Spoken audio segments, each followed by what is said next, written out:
All right, good evening, everyone. And how are we all doing? And happy first of Advent to you too, Maddock, and hugs appreciated from Shakara. And meh, right back at you, Dave. You're getting over a small cold. Oh, bless you. Hope you get better soon. It is that time of year where colds crop up with alarming regularity. I'm kind of surprised I haven't got one from my workplace yet. There have been some staff and kids with colds in the last week or so, but I've so far at least remained safe from little colds like that. Christmassy hugs. I got dinner very soon, but I also know what the important mess. But I also know what is the important message in this sweet state. For me, it is a detox from moving. Ah, yes, your successful move to Netherlands. Glad that went well. So, obviously, Shakar points out, indeed, I have been hyping this sweet state up for the last week or so, as this is a pretty significant sweet state.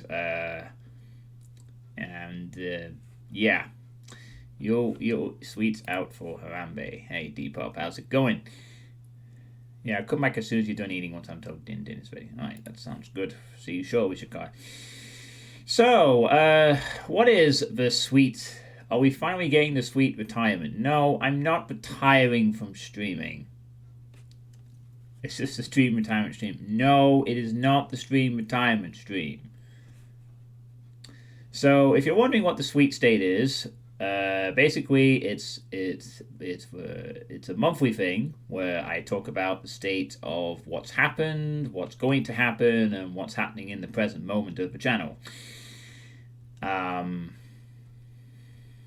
and obviously this is the 77th one. So cutting away from this awesome intro screen to me with a Santa hat on. Oh my god, Sweet is finally coming out. No, not that either. I went out early today for a walk anyway, so yay! It's festive season, so of course that means I have to stream with a Santa hat on my head for the rest of December. Yay. Please ignore the garbage there. That's just some Christmas decorations that are going to be put up tomorrow. We put up a lot today. Christmas tree I helped put up this afternoon. A lot of decorations around the place. There's a few on my desk as well. Maybe I can quickly show that off if you'd like. So we have some nice little Christmas trees here, and then there's a couple. Oh, hello computer, and there's a few more Christmas trees there. And over here, there's some little buckets, and then oh look, Streamception, and you see also a bit of a wild cherry, who's kind of just lurking in the background. So yeah, naturally. No, not that either. So you admit you're still in the closet? No. John Suitepee house tour. Yeah, and there's lots of other stuff as well, but I obviously can't show that in here. Frog Cherry, give us more Blinky. What, you want more Blinky? There you go. There's Blinky. Waka waka waka waka. Oh, wait, they don't make any sound, do they? They just go like ooh, ooh, ooh, ooh, ooh, ooh, ooh, and so forth.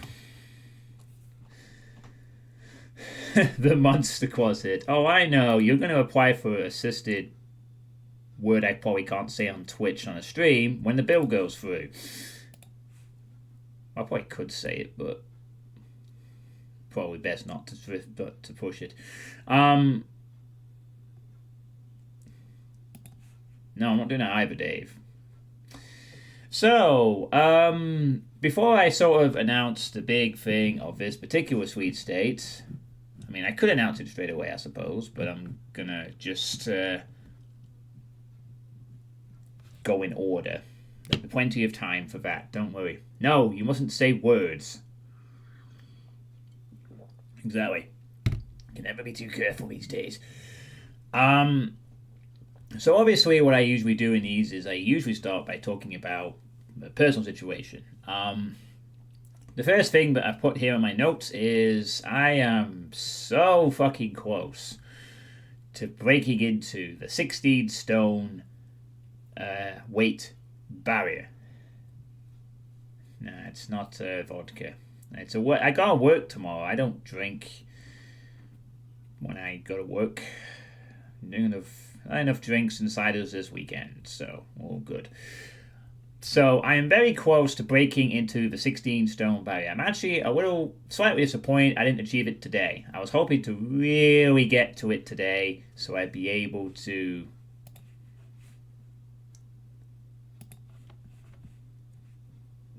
it would be nice to have reported that I finally broke into the 16 stone barrier today on the first day of December. But unfortunately, I am a little close. But I'm only half a pound off. I'm very, very close now to doing that. I'm just gonna bring up something real quick. So basically my weight loss is probably right now the only thing in my life. It's going pretty well, to be honest. Keep in mind the 16 stones are all many years like the ones I always carried. Yeah, let's do a little. Fuck. Let's go for 17-1 just for funsies. Sorry, just doing a quick little thing here to indicate. There we go. So, yeah, that's gonna be useful. Just grab a dump. Yeah, I'm currently, when I weighed myself this morning, I weighed 17 stones and half a pound. So I'm half a pound away from breaking into the 16 stone bracket for the first time ever. I mean, obviously, I've been in the 17 stone bracket for the last few weeks, 2 months or something like that, which has also been new territory for me. And now I'm looking to break into the 16 stone barrier just before Christmas. That starts in about 3 weeks. So, getting quite close. And I've recently been motivated towards a sort of an ideal kind of weight that I'm looking for at this point. So if I could just quickly sort of showcase this real quick, this is the NHS website. Other health services are available. Just kidding. No, depends what country you're in, I guess. So, according to my the BMI calculations based off my height, 6'4", my weight, 17 stone 1, I am currently in the BMI of 29.1, which is in the overweight category. Which means that technically, for a good chunk of my existence, when I've been talking about being in the 18 stone and the 19 stone and the 20 stone bracket, I have been here in the obese category. BMI is a bullshit Ford system. You should not use it. Well, it is what it is. But regardless, it does show that I am now in the overweight bracket, which is, well, based on this metric, is an improvement from considering I used to be here. Nice, this means you've reached a milestone. Yes, I'm now only overweight, apparently. Although my muscular build does mean that it's not as bad as it might be on some other people. But regardless, I'm now here. My goal would be to get to about here. And apparently, and Shakar had helped me with the calculations for this, that would require me to get to about 14.5 stone or 14 stone in weight to get here in the healthy category. So I now have something of a bit of a target to reach. As I said, when I was losing the weight, I was sort of trying to figure out what a rough target would be, but apparently for my weight bracket, I need to get to about 14 stone so I could be here, which would be a healthy weight for my build. So if I could break into the 16 stone bracket, I will be about 3 stone away from my target and heading in the right direction. So yeah, things are looking good. I mean, considering I've spent years and years always saying I'm wanting to lose weight, and never ever consistently achieving it, the fact that I've broken into the 17 stone, well, first it was breaking into the 18 stone category, then finally breaking into the 17 stone category, and now I'm very close to breaking into the 16 stone category, which is fucking amazing. This is really, really good. And sets me up nicely for the new year, where I will hope to get here and finally be in a healthy weight. Having once got to 13 stone, I can say it is possible. However, I'm now 16 stone 3, so it's hard to maintain. Take it stone by stone and see how you feel. Yeah, I mean, I get you. Obviously, I am in new territory with all this, and I am taking it stone by stone.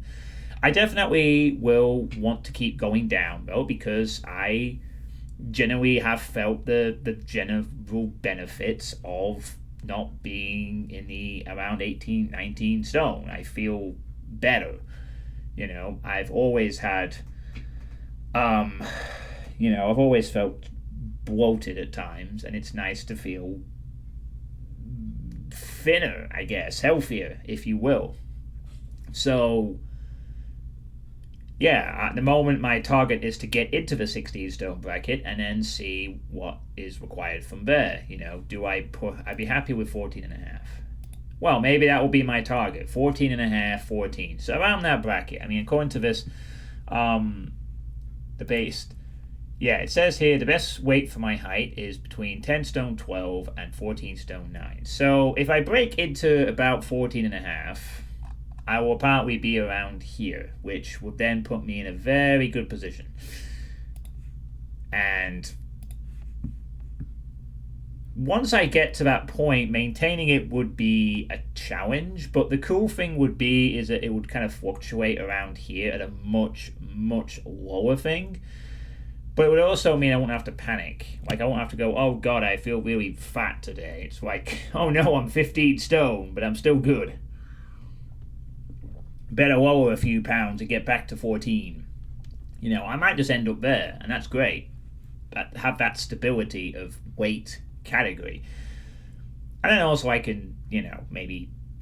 I mean, I was actually thinking, potentially, once I got to an ideal weight category, maybe I could stop going to the gym. Because the gym is fucking expensive. Like, maybe I could stop going to the gym, potentially, and that would save me some money, which would be nice. But that's thinking ahead, and right now I'm just thinking of getting to the next milestone and so on and so forth. I'll think about it for months next week. Back on the diet until Quimbo. Nice. That'll be the point to then build up muscle so it's easier to keep the weight. Yeah, I've never really tried muscle training before, so that will be new territory for me. Perhaps that's what I'd be working on next. But the first thing, with my target currently is just get around here. Get to 14 stone area. Get down to 16. See how things feel. Does it get easier? Does it get harder? Just keep going down and see what happens. So, yeah, that's awesome that is happening. And, yeah, we're just going to take it as it comes. But all I know is at the moment, I want to continue heading down the weight bracket. And that'll be cool. So, yeah, it's about the only thing currently in my life that's actually going in the correct direction at this moment in time, which probably says quite a bit. I just celebrated 22 years without sport. I thought about building muscle to maintain a healthy weight, but as John says, gyms are expensive. Best thing to watch is that habit change. Science habits are easy to maintain in short-term basis based on discipline. Yeah, that's what I did with, like, not snacking before I go into work. That's a habit I recently seem to have tuned out of. I used to, like, always be having some kind of a snack or a drink before I went into work. Now I just go on my work walk and don't have anything, and that's probably helped. there are other habits I also need to change. Going to the pub will be one of the bigger ones for both finance and weight loss, I suspect, which I'll have to do eventually. Um, Routine for dieting is the most important thing. I mean, I might stay at the gym after I've achieved the ideal weight loss. I mean, gym is expensive, but if things are going well, I can afford it. I can always go to a different gym also, but this gym is pretty good.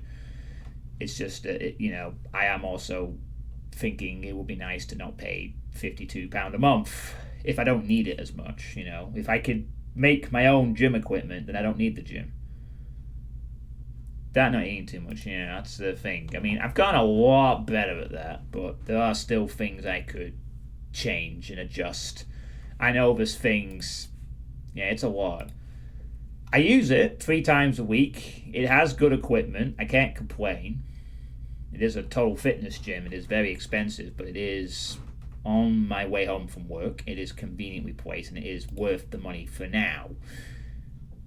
You gotta change your mustard for a broccoli jump because mustard has a lot of calories.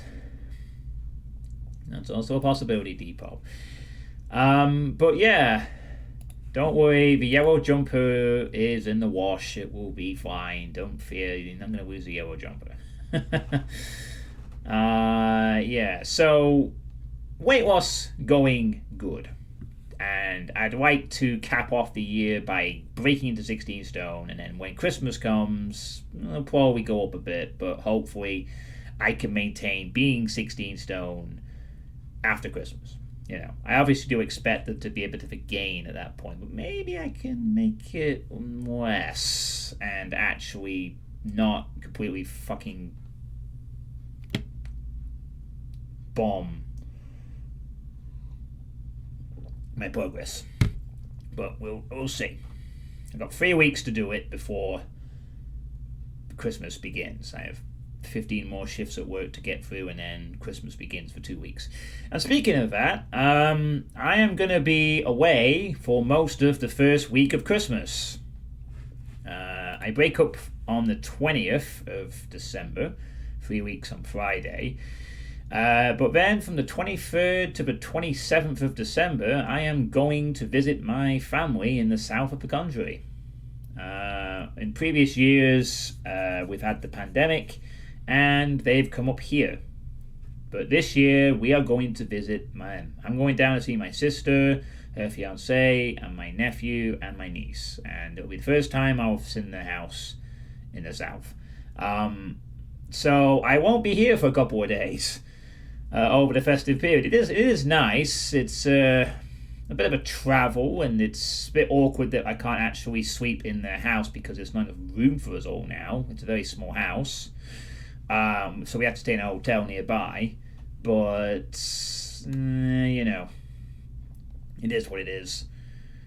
And it'd be nice to see them, and my nephew is very excited to see me there, and it will be a very fun way to spend Christmas. It's just put it in the garden. I don't think we'll be doing that. We got a hotel. It's only about 20 minutes away from the house, so it's not too bad. It's just a bit awkward at the end of the night. We gotta go on some bus or maybe get a lift and go back to a hotel and sleep. I mean, it's a bit weird, but it is what it is. But it'll be nice to see them, and it'll be nice to spend some time down there. I don't know what we're gonna do. Maybe hopefully we get out a bit and we travel walk around the place. Maybe there's some stuff to do. Probably won't get a lot of time doing anything outside of that. But yeah, I will basically probably be not streaming from the 23rd of December to the 27th of December. The authentic LA experience of living in a tent. Yeah. No, we're not doing any of that. So that'll be nice. That should be the first time I have spent Christmas away from my home since I did worked in a care home about a decade ago, and I spent one Christmas. You promise? Merry Christmas to me. Yeah, I mean the last time I wasn't at home for Christmas was when I worked in a care home, and it was fucking awful. I thought it'd be a cool thing at the time, Oh, I'll spend Christmas, all these kids, they'll be hyped for Christmas, it'll be fun, I'll be able to get like a second-hand sort of enjoyment from them enjoying Christmas. And it turns out that what the kids in a private care home like to do on Christmas Day most of the time, with not really a lot to do, with nothing open, is they get very excited for their presents and then spend all day on their fucking iPads and do fuck all else. Yeah, Christmas was not great. And I did it like twice in this old job, and both times was pretty shitty. So, yeah. Very glad I don't do that anymore. Glad I spend my Christmases with people who a bit more appreciative, shall we say. But yeah, doing that, so you won't see me for the first week of Christmas. A good chunk of it anyway. I'll try and make up for it when I get back. I'll be keen to get on with some things when I get back. And also in that regard, there is a possibility, although this is not been confirmed yet, that I might actually be spending New Year's Eve here at home.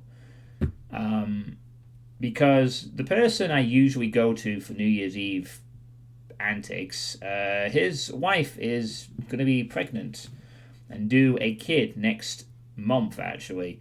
So I'm not sure they'll be wanting to put on a New Year's Eve party this time around, and thus there is a chance that I will be here on New Year's Eve streaming, if I do, which will be the third time I will have done that. Yeah, I'm pretty sure it's the third.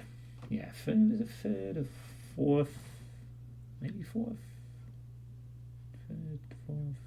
Actually, no, it'll be the fourth time. Apologies. It'll be the fourth time. Once for Dope Wibs, and it'll be my third time doing it here.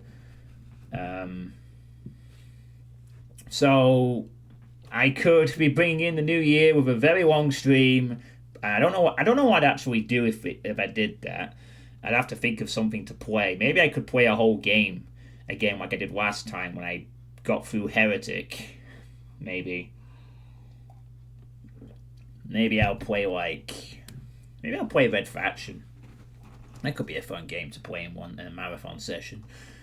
I probably wouldn't finish it all in one stream, but it'd be nice to marathon that shit.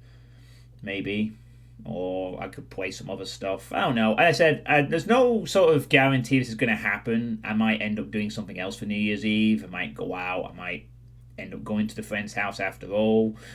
I might end up somewhere else. Who knows? But at the moment, anyway, it looks like there's a good chance I will be here on New Year's Eve doing a stream to bring in 2025. Hello, Xbox Clown. How's it going? So just letting you know about that. New Year's Eve is boring as hell. I like bringing in the new year. It's fun. I like the idea of it. I've always kind of enjoyed the New Year's celebrations. You know, I've had some good New Year's Eve parties in the past where it's been fun. I like the revelry and the games and whatnot. You know, you don't. It's rubbish. Yeah, well, fair enough. And you know, I mean, I find it to be a fun time of thing. It's a nice little the conclusion of the festive period. I mean, it sucks after that where you have to go back to work and it's all miserable, and then the weather turns to dog shit, and all the snow and winter that never arrived in December comes in January and February when you don't want it. And it's like, okay, you've had your month to show up, now piss off and give us spring as soon as possible, please. You know, that's how it tends to go here anyway. The snow never arrives in December. It comes in January or February, and although it doesn't largely show up, it shows up enough times to be a pain in the ass, and it's not fun. We don't get the fun type of snow up here. Oh no. We don't get the fun type of snow. We get the shitty kind. Everything gets iced up and you still have to go to work anyway. Poor you, having to return to work. Yes, but not really. I mean, everyone feels the same after the festive period, but, you know, it's all good. It's mostly because there's not a lot to look forward to in January, per se. You have to wait until, like, spring arrives, or at least February. But, anyway, I digress. And speaking of that, I am going to be probably having to sort of reassess my job situation next year as well. Largely because with the failure of not getting that TA2 job in November due to fucking bullshit reasons. Um, I am back to being a level 1, which is okay for a small period of time, but it's not really a long term thing that I can really ideally want to be. And this is because I need to seriously next year start finding a way to accumulate more money from something, anything really. Um, and as I've told you, move down here and I'll get you a job or double your current salary. Don't even need a TA qualification. Yeah, but I get that and I appreciate the offer, but I'm also aware that it'll come with more costly living things and uh not saying that I won't consider it though if needs must, but right now it's not happening. Um, but I'm not going to rule anything out.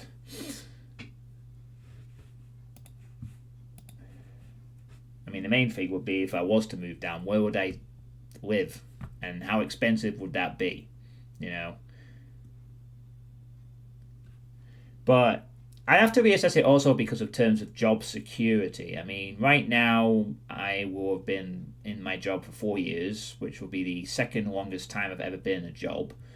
If I can make it one more year, it will and get past that, it will be the longest I've spent in any job, one job. Um, but obviously, I've got to think about job security. If things start getting a bit dire, being that I'm in a school, and you know they have to start letting people off, the level ones will be the first to go, and that would include me, and that'd be kind of not be great. I mean, I've not really heard any talk about that, but I'm trying to think of all scenarios in a sense, like, with things. I mean, the school I'm at is doing pretty well at the moment, to be fair, but who knows what happens, right? And also, if I want to change to a different school, maybe I can't really do it if I'm stuck at level 1. In terms of my career, I'm just sort of stuck at the moment in a sense. I mean, I'm mostly happy with my job. This academic year since September has been fucking the most difficult I've had. The kids I've worked with are relatively okay, but there's a lot of things to do every day. It's very demanding, and it is not as fun as it used to be. I honestly feel like this since September that a lot of the fun of the job has just gone. It's just work, you know, which I had really not previously felt before working at this place. But as of this academic year, I've actually started to think about the possibilities of going somewhere else um, a bit more seriously. And it might be I end up going to a different school or doing something completely different. I mean, part of the problem with that is a bit like Pep Guardiola, I have no plan B. Um, I really don't have any idea if I was to completely go into a job that paid more, what the fuck I would even be good at or be able to do. I'm pretty much committed at this moment in time to working in education and trying to make it work out. But the bottom line is very simple. Teaching assistants don't get paid a lot of money. They do a lot of work and they don't get paid a lot of money. So I have to be really tight with my cash. And that is something I'm going to have to continue doing going into next year, and trying to not spend as much as possible. I mean, at the moment, I have a decent amount of money saved up. I should hopefully be ending the year on about 27 grand in savings, which I have accumulated over 4 years, which is not bad, but it's not the best either. A part of my 10-year plan is to save up a lot of money. I mean, 27 grand is great, but I need more, basically. Because when I do eventually move out of here and get my own house into my 40s, while I have enough money right now to be able to afford a deposit on a house, the main concern is being able to afford the monthly upkeep from that point. And simply put, if I'm in a low paid job, I'm going to be very stretched for cash. Unless I get a really cheap place or something like that, which is pretty fair. I'm not really looking for a big, massive place. I only need a place that has a space for like this kind of room for a computer room, a kitchen, a bathroom, and a bed. That's about all I'd need, really. Anything else is just a bonus. So I won't really need a lot of space, but regardless, I'd have to actually get it and then be able to afford monthly stuff, and that would just be, and that's why I'm trying to save up a lot of money, in a sense. Obviously, save up as much as I can so I can, if I don't necessarily have the required monthly upkeep immediately, at least I have a nice chunk of savings to fall back on, giving me the time I need to actually afford the place I'm in. So, just looking to be. I don't really want to. The fact is, we need money to survive, and I need to find a way to get more of it from something. And part of that will be just not spending as much money on things I don't really need. So that's going to be difficult because it means I have to change quite a few habits, which I'm going to have to start doing. I'm going to have to start seriously thinking about it now. I've done well to keep this job for 4 years. I've done well to make some decent changes. I've done well this year to get a weight loss, which will help because that means I spend less money on snacking and food and drinks and stuff like that. But I'm going to have to do more of it. And then no. Quite the opposite, in fact. But I'll talk more about that in a bit. If I gave up poker, I'd be giving up very big potential, I'm afraid. I enjoy the game. I enjoy the social element. It's worth keeping poker around. And then part of that, and part of this is not just tightening up on spending, but I also need to find some way to increase how much I get coming in on a monthly basis, whether it be get a better job that pays more or a side income, have some kind of way to, no, I'm not going pro poker. No. I don't think I'll be doing that. Also, hi, Conkin, how you doing? No, I don't think I could do that. That would be. I'd have to play. That would require a significant commitment, and I don't think I could do that.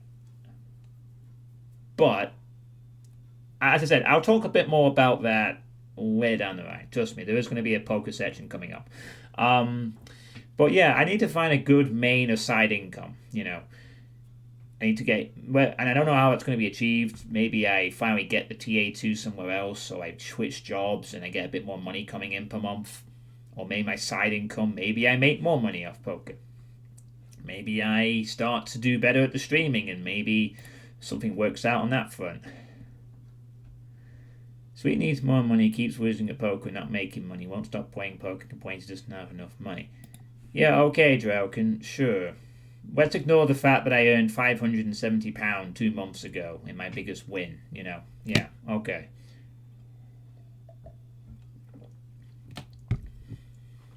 We got to develop that stereotype gambler habit, John. Let's get you hooked on gacha machines. Now! Don't want to play gacha machines. No, that's not an option, Maddock, I'm sorry to say. I wouldn't even know how to do that, and I'm not going to advocate for it either. Always. Now, I'm a very sensible with my finances most of the time, Trust me, it's maybe one of the perks of being... I fucking budget, for Christ's sake. I have a monthly budget thing that tracks all my spending. Pretty sure I am the type of person that is always keeping on top of spending and trying to spend less.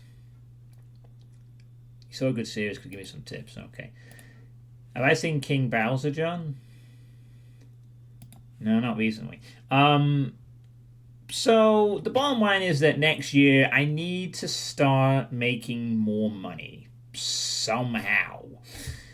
That's just the way it is. I mean, as it stands at the moment, my current thing, I'd probably get above 30 grand in savings, but I'm gonna need to start having more savings. And, a combination of tightening up on my spending and just having more money coming in the first place, whatever that may be. Nope. Who's Bossman Jack anyway?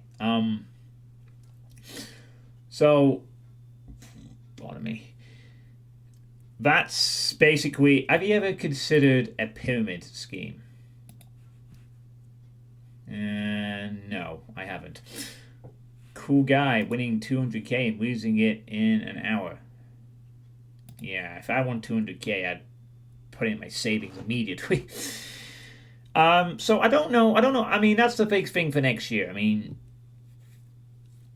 I need to start accumulating more money somehow. I mean, I don't know what that's going to entail, but I have to start seriously thinking about it because eventually, at some point, I am going to need to leave here, which I'm very keen to do, of course. And, I need a lot of money behind me so that I have a bit more flexibility in not immediately panicking that I'm going to be broke and on the streets. Hey, critics, sell revenant shaped ginger cookies. Couldn't have like baked. So that's basically where I'm at. At least the weight loss is going well, and that will help going forward as well. I would like to maybe get a bit of home gym going on, so maybe I could do some extra exercise at home, especially since during the winter months I can't go out walking as much as I used to. So I'll have to find other ways to exercise. So, you know. So you're like what we could consider described as a dead end job or something. Jump rope's great for that weird one. Yeah, I think someone suggested that in a previous sweet state actually get a jump rope. And you know what? I'm not entirely. I'm actually might have got one. I just don't know if it's where it is or whether I still have it. Yeah, I mean, my job is pretty rewarding in other ways, but money doesn't matter. But it's not been as fun this last few months. It's just been more. It's just felt more. I mean, it's always been busy and with stuff, but it's always had that fun element. Like, yeah, it's hard work, but the kids are fun and engaging, and it's the staff are cool. It's a fun environment to work in. This is the first time in 4 years of working there that in the last few months it's felt miserable at times. I've just felt like a fucking robot going through the fucking motions. I do my job professionally. I keep track of things, and it's not like the kids are all months. They're not. In terms of challenging behavior, it's not nowhere close to what I used to have to deal with. But it just feels busy, busy, busy, busy. No fun allowed for me, and that's not really something I want to be thinking about. Maybe it's just the fact that a big reality check came in early on in the working with this new class, and it's just like you're working a job where you're not making enough money. This isn't going to work out long term, John. Yeah. Oh yeah. The thing is, Kuduxi, I used to have the ladder, and then now it doesn't feel that way anymore. I think that's been the biggest problem. The staff team I'm working with now is just they're not assholes or anything. It's just fucking anxiety, constant work, work, work, work, work. Do this. I don't want to dwell on it too much, but needless to say, it's just I do what I have to do. I slip into that agentic mode. I get on with my job and I go home. Yeah, you could say that. Workaholics to some extent. And just. They would probably prefer it if I wasn't in that classroom. They would probably prefer someone else to be in there. And I'd be somewhere else. And honestly, I'd take that because maybe if I worked in a different team, I wouldn't have this problem. But I still have the money problem. But at least he should definitely dwell onto something else. Sweet souls. Yeah. I mean, I'll take being in this kind of job over being unemployed and not getting any money coming in at this moment in time. But it's, for the first time in 4 years, I have actually just felt, I've started to ponder leaving, unless things improve. Getting that TA2 would have helped. But it ain't happening in this class because I feel like I'm being held back. There's things I can improve on, of course, but I feel like I'm being held back. But anyway, that's where I'm at in the personal situation front. It's gonna get better next year. At least the weight loss is going good. I have a decent amount of money in the bank. I'm gonna see my family. I just want to get through 15 more work days and get to Christmas, pretty much. And I need to find more money from somewhere, and I'll find it. Something will happen, and I'm gonna make it happen next year. I'm gonna, try to anyway, with a bit of a shift that I'm gonna talk about in a little bit. So that's kind of where I'm at in regards to the personal situation. Now, I did mention that there was going to be a pretty significant announcement during this. Yes, I'm going to rob a bank. There you go. No, I'm kidding. Of course not. Now I'll figure something out. But yeah, I've got a pretty significant thing to announce regarding these sweet estates. All the mods on my Discord, including Shakara, know already what I'm going to say, but the rest of you do not. And despite what Dave might be trying to type into the chat right now, no, I'm not retiring from streaming. Not yet. I enjoy streaming quite a bit when I get in the mode for it. No, I'm not retiring from streaming. Not yet. I enjoy streaming when I can get into it. It is kind of my escapism of choice.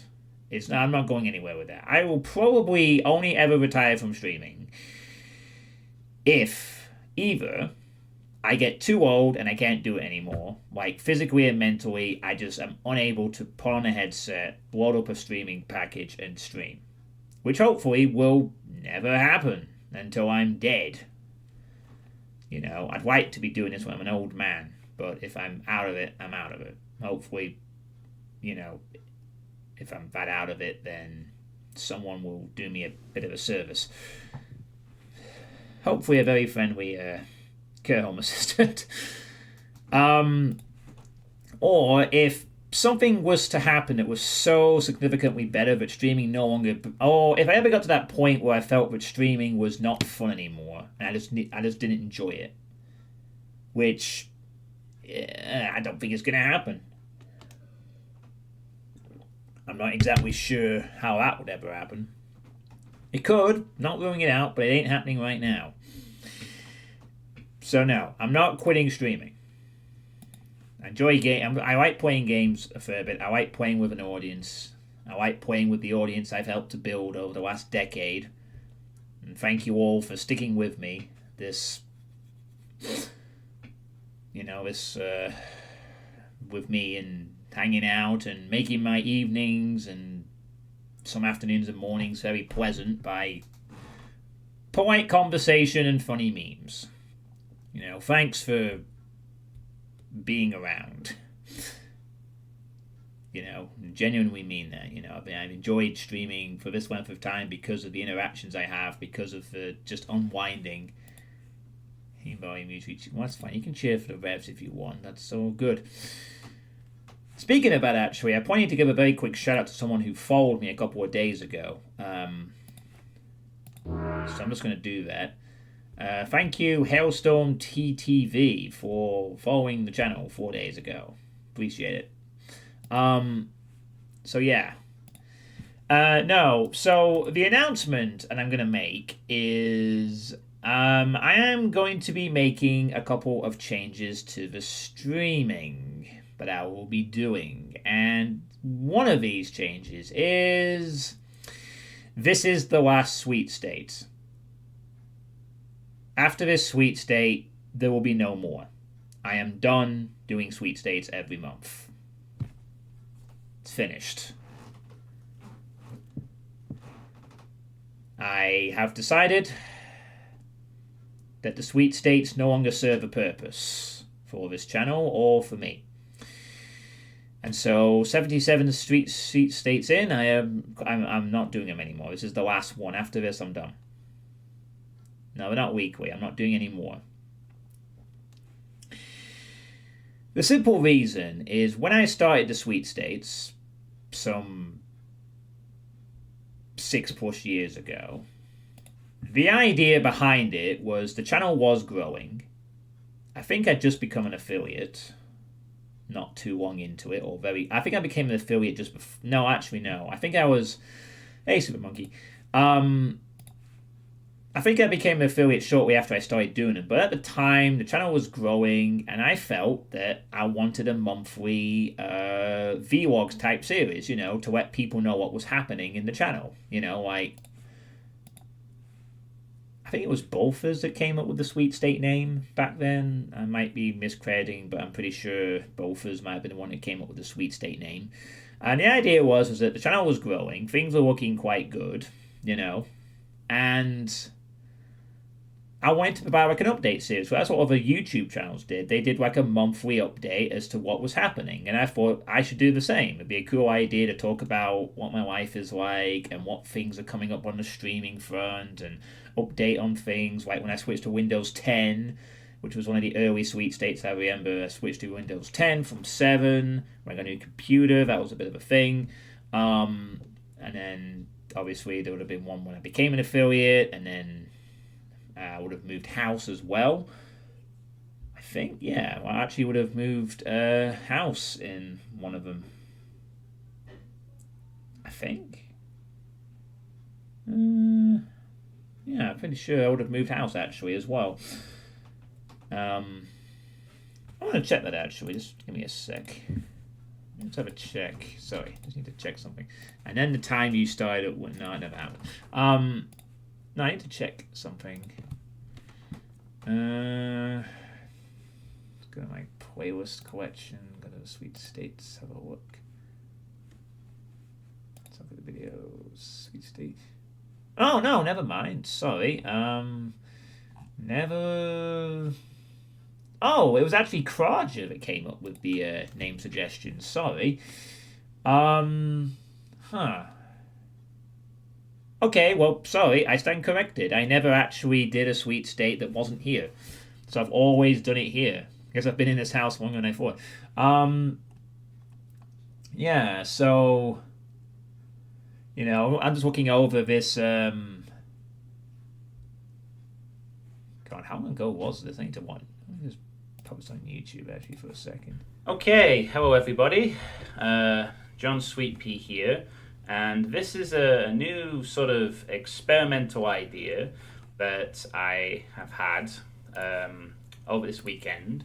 It's been inspired a lot by the likes of Accursed Farms doing these long sort of webcam updates where he tells people about his situation and wow, just general stuff that's going on with his channel. And I thought I'd do something my old headphones similar as well. This is an experimental idea. Different t-shirt on and so I could talk about various things, get people sort of up to date as to my 6 years how I'm ago, doing and what I'm 2018. planning. And I'm calling this series State of the Sweet. And here is an intro song that I've devised for it. Oh wow, Jesus! Oh, shut up, Dave. Maybe Bolfers came up with Cherry's name then. I know I'm crediting Bolfers for something. Oh, and we better not play that because that's a DMCA thing. Good job, me. That's going to fucking mute this section, isn't it? Brilliant. Good job. I've just DMCA'd myself. Fucking hell. God damn it. Now I'm going to have to upload local. No, that's fine. Doesn't matter.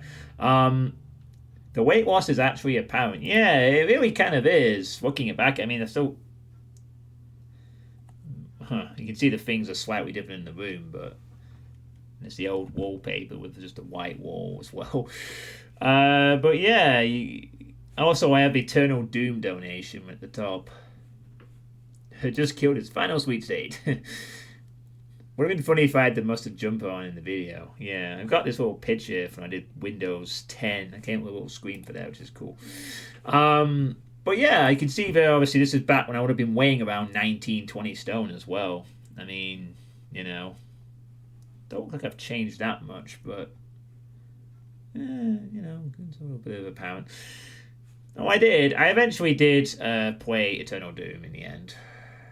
Actually, no, this was Eternal Doom the WOD. Sorry, it was Eternal Doom the WOD. It was a big target, not Eternal Doom, because this was 2018. Doom Eternal hadn't come out yet. I did eventually get around to it. But yeah, obviously you can see here, this is the original sort of thing. Overview, scheduling, request lists, talking about the reveal of Doom Eternal in Doom 2016, consideration of future donation subscriber incentives. Look at that, consideration of future donation subscriber incentives. Planning a future co-op co-commentary streams, discussing about, yeah. Well, let's just say there aren't any more of those anymore. So, and then came up with Sweet State 2, which had this cool title screen. I like this one. This is a nice little picture that I sort of came up with. Actually, I think someone kind of made part of this for me. I'm not sure. I think someone may have actually made this for me. I don't think I did this, but someone I did some stuff to it. I think. There's Bofers. Yeah, this is when I updated to Windows 10, and that was a thing.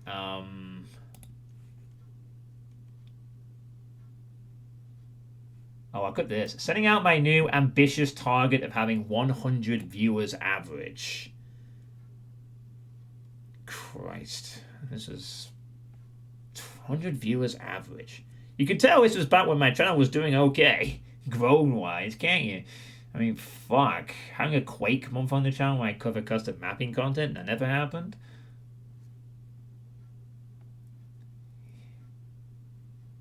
Push on the Bread Bowl, yeah.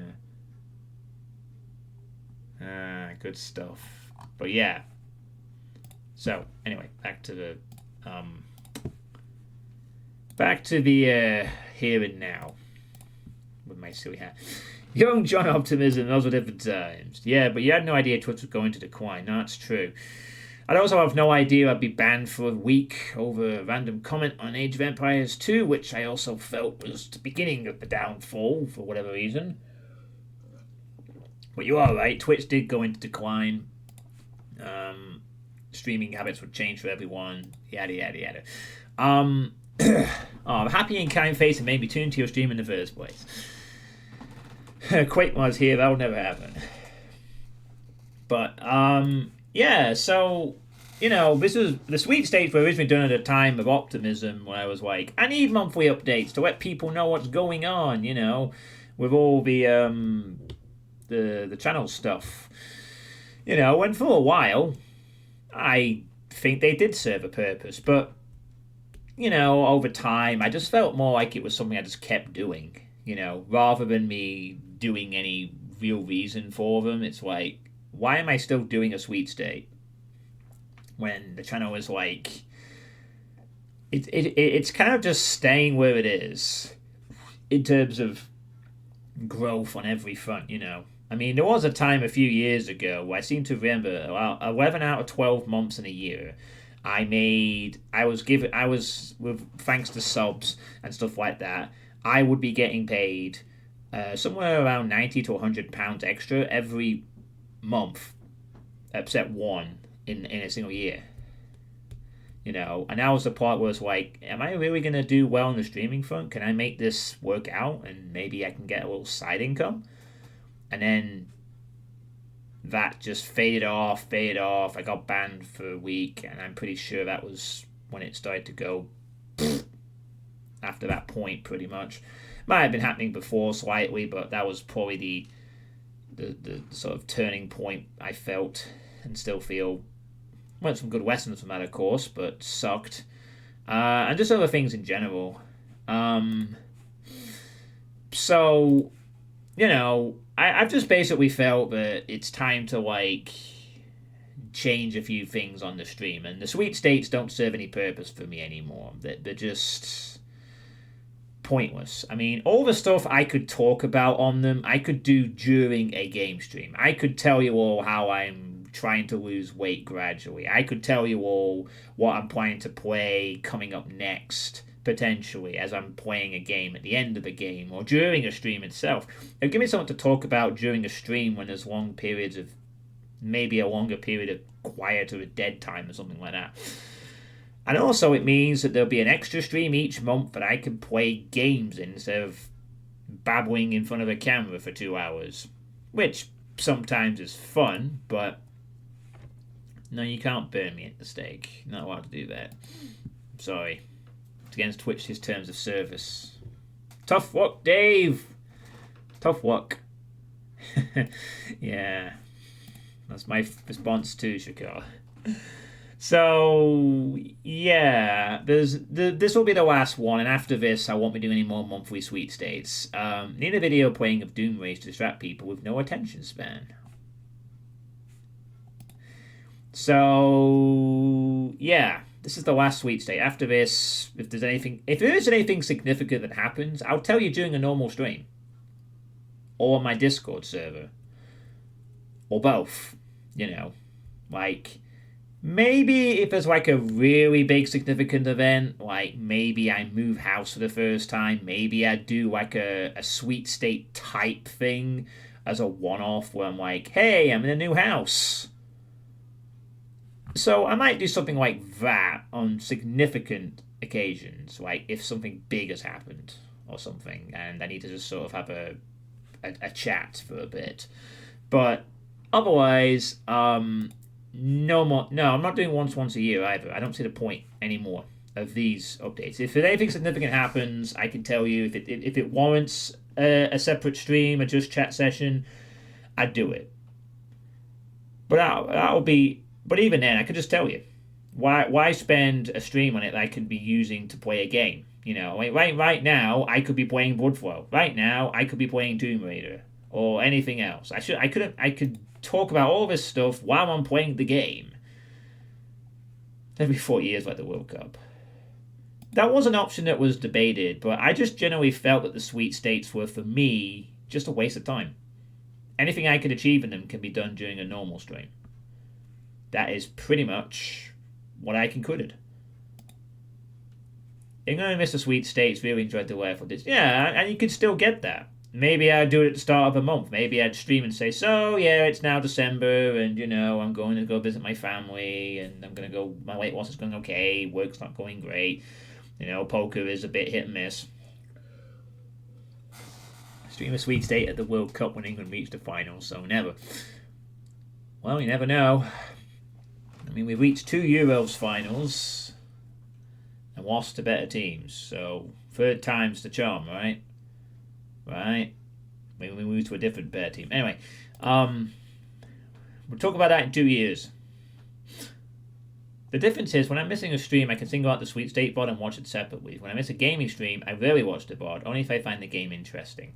So if your updates get interspersed with the games, I'll be missing out sometimes. Here's some. Cyber. Oh god, what's this? Do I want to click this link? Oh, this is Ostinado. Cyber.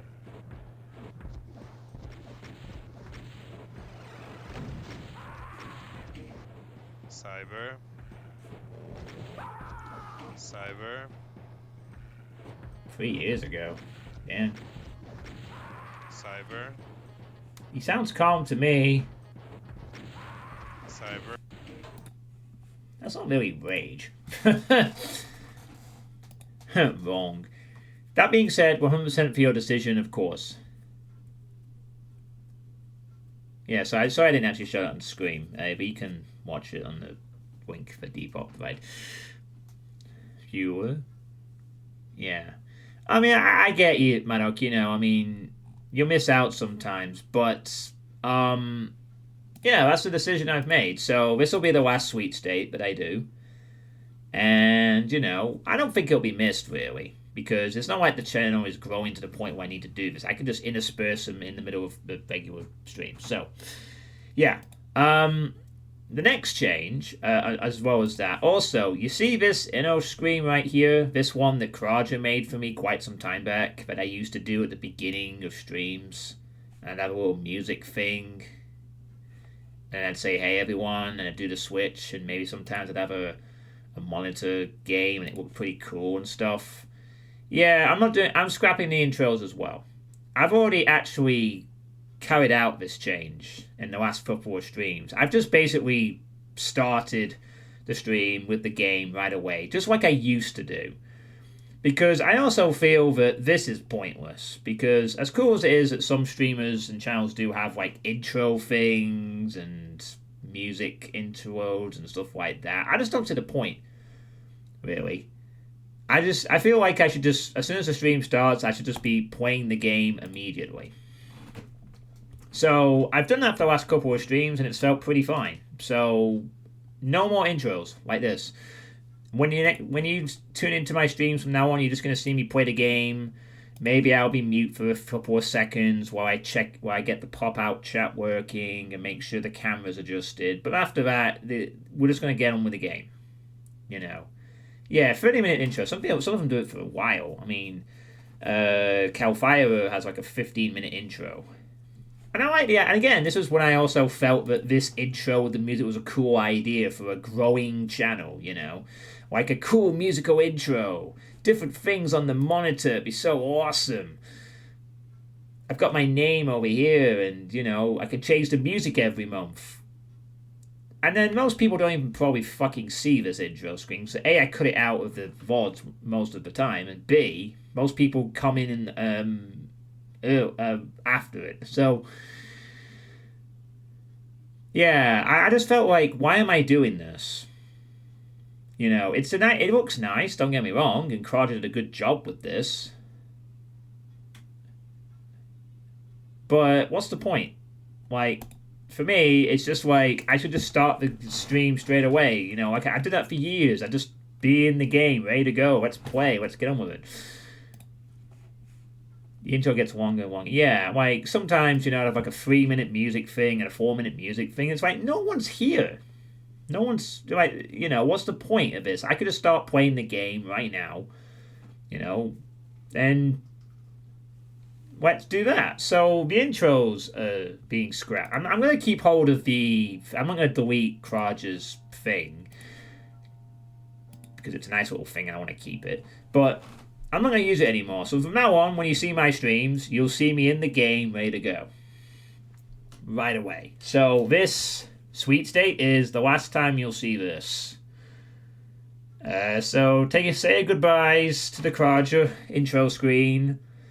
That he carefully put together, then lost the file for, so he couldn't do edits. I wanted like a Christmas-themed one, and I wanted a Halloween-themed one. But he lost the file, so I have like the only copy, I guess. So, goodbye intro screen that probably about 10% of my active viewers ever saw or gave a shit about. And that's it. Goodbye. You will not be missed, probably. So yeah. Buy into scheme. So, yeah, buy intro screen, yeah. My goal with it is just be trying to change the stream direction a little bit. I mean, obviously, this year, we had an intro? Yes, you were there for one of them, Kudoxy. I'm sure you've been around for see the intro at least once. But if you didn't, then yes, there's always been an intro. The intro is, I play a music track, which is sometimes relevant to a game I'm playing, and sometimes relevant to the month. And then I'd have the monitor cover on of the game I was playing, and it was really cool, but I just feel it's pointless. I've never really seen it. I usually barge in the middle of Iron Man runs. Oh, right. We've never seen it. Okay, well, I'll show it one more time. So, yeah. As I said, the music would play, the music would change. Right? For example, I'd probably have some music based on Tomb Raider, ish, and I know I have a picture of the game, so yeah. And I always cut it out of the VODs whenever I could because it was just pointless. Won't be able to do that now because I probably DMCA'd it to the Suitepee song riff, so I'll probably have to locally upload this one just to avoid the mute. Something like going to a stream with an intro screen and get bored waiting and waiting. It's actually detrimental. Yeah, I guess there's that too. I just don't feel like I need it. I'm just trying to strive more for simplicity, to be honest. I'm trying to. I mean, as I said, this year I sort of have for the first time I don't have request lists. You remember at the start of the year that I finally completed all the request lists that were on my channel. You know, the Doom one, the non-Doom one. I finally completed that and put it away and said no more lists. I can play what I want now. I'm free from the obligations of a list that I would usually just go on for ages, and now I'm a bit more free to change the stream in whatever direction I see fit.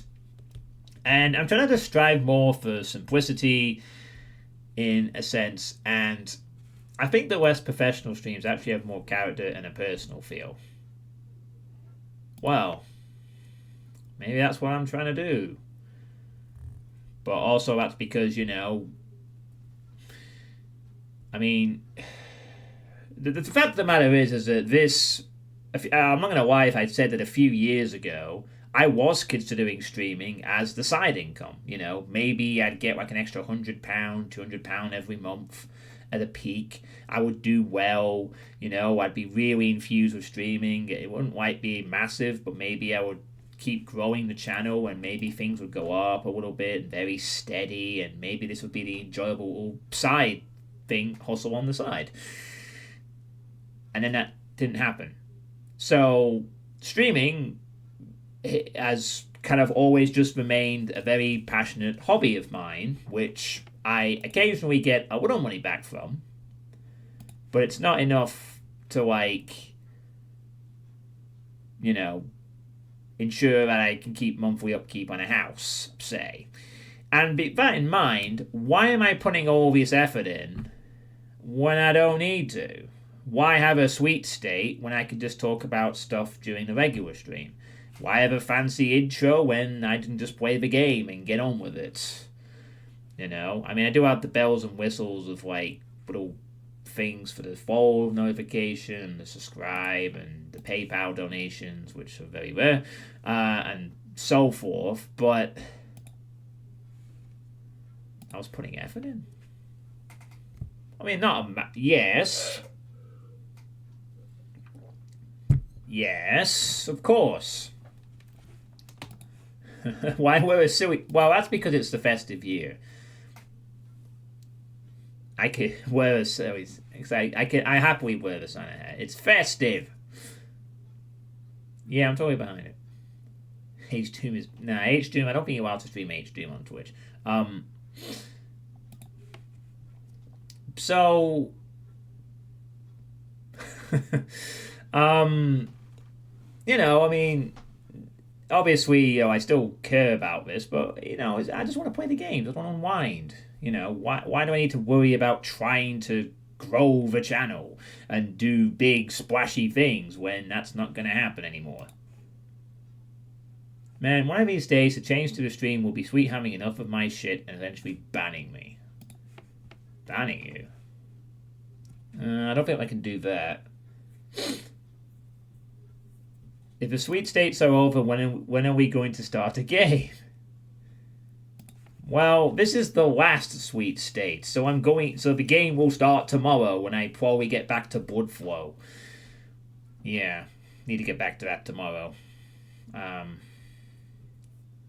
But I want to sort of talk about some things during this final sweet state, and then it's done. Can you dye the hat mustard? No. Just put on a yellow filter for the screen, Dave, and sell for that. I don't know if I could do that, actually. Could I put a filter on this to make Dave happy? Could we have a yellow effect filter or something? Let's see. Can we, color multiply. Let's see. How about yellow? Okay. Hey, there you go. All right. Brilliant. Right, there you go. Perfect. Now everything's yellow and mustardy. Pissed. What did I do to the camera? Now I look jaundiced. It's all yellow now. Yellow hat, yellow face, yellow everything. I've never done this before with the filter. Alright, get rid of that. Yes, let's get rid of the filter. Alright, great. Right. Putting the P in John Suitepee, yes.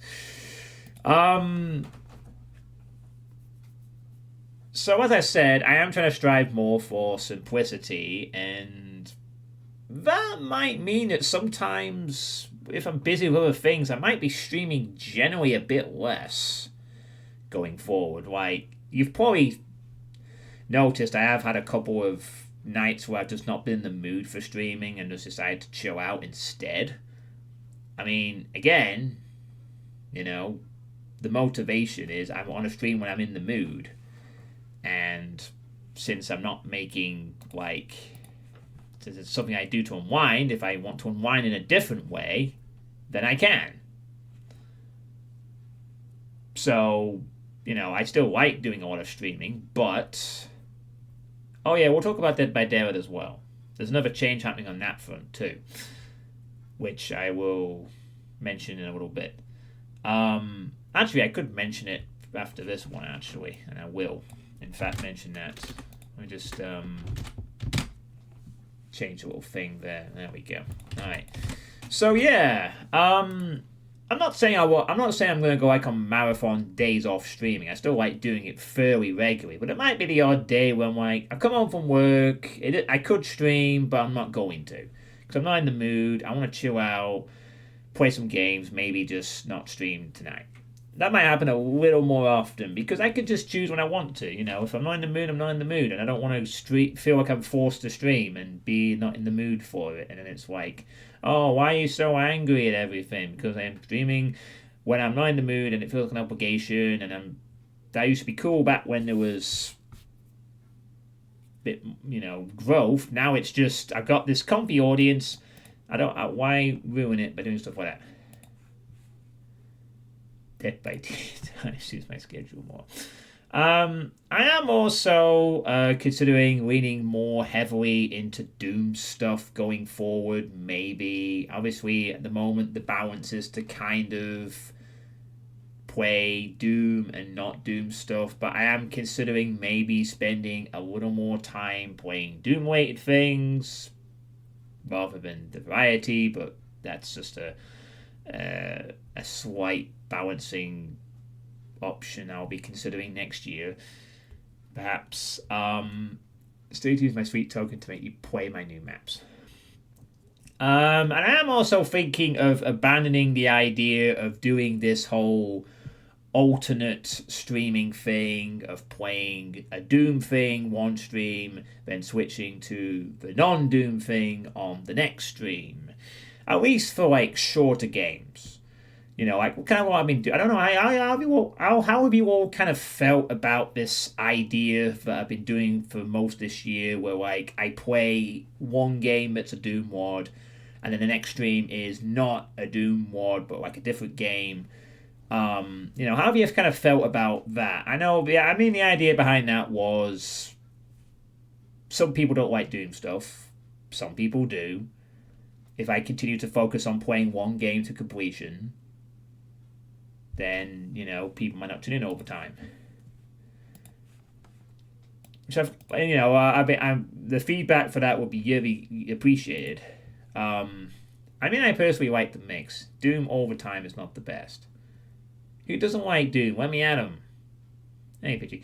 Yeah, I'm not saying that I'm going to just go back to being a Doom-only channel. I like the variety too. I'm just thinking that maybe instead, if the game is a shorter one, maybe I could just go back to focusing on completing it first, then move on to the other thing after that. So, like, for example, if I was playing Bloodflow and Tomb Raider Remastered, I would play Bloodflow until it was done, then jump over to Tomb Raider Remastered, then go back to something Doom Way, instead of, like, alternating the streams every time. I'm good with it, but I suppose it depends on the non-Doom game, so I'm happy at the moment, obviously. You enjoyed the game moderation, made wait times shorter. Huh.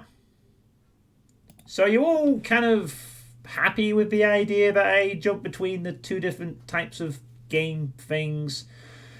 You know, I mean, I've always kind of felt sometimes I'd like to focus on just playing one game. I mean, if it's like a really long game, obviously, like an RPG or something, I'd happily bounce around different games. I'm thinking more like when it's a shorter thing, like, say it will take me like 3 or 4 streams to beat a game, then I'll just play the game till it's done. But if it's like going to take me 10, 12, it's going to be really long, then yeah, I'd mix it up with more things in between, because I don't want to play Final Fantasy VII for like 50 streams straight and do nothing else. I feel that would be a bit tedious for me and for you guys. It's heavily dependent on the type of non-Doom content you do. Yes, because most of the Doom stuff is boring and generic. Alright, your opinion. The non-Doom stuff is good variety. I mean, to be honest with you, Corn King, most of the non-Doom content I am kind of wanting to get around to is a lot of other FPS games, with some other stuff in between. You know, I mean, most of the things I'm considering are genuinely just FPS stuff. Do what works best for you, because what's best for you is ultimately best for the stream. Yeah, and I'm aware of that, Maddock. I'm just aware that for me, part of that is making sure what I'm doing is good for me, and also trying to entertain people and not have, like that balance. I mean, ultimately, I'm streaming for the benefit of other people as well, but I get you.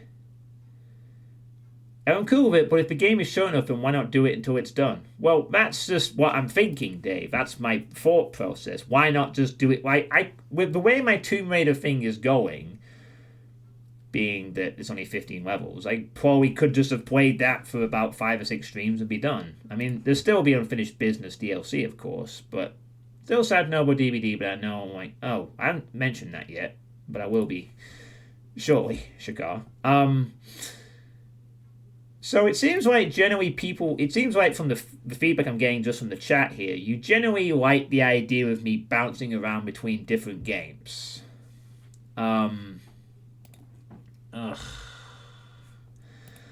Okay, well, since Shakar has slightly let the cat out the bag a bit early, I'll get onto that in a moment. But kind of mentioned it almost. It was inferable. SFF, DVD is okay. I like to show on DVD. So,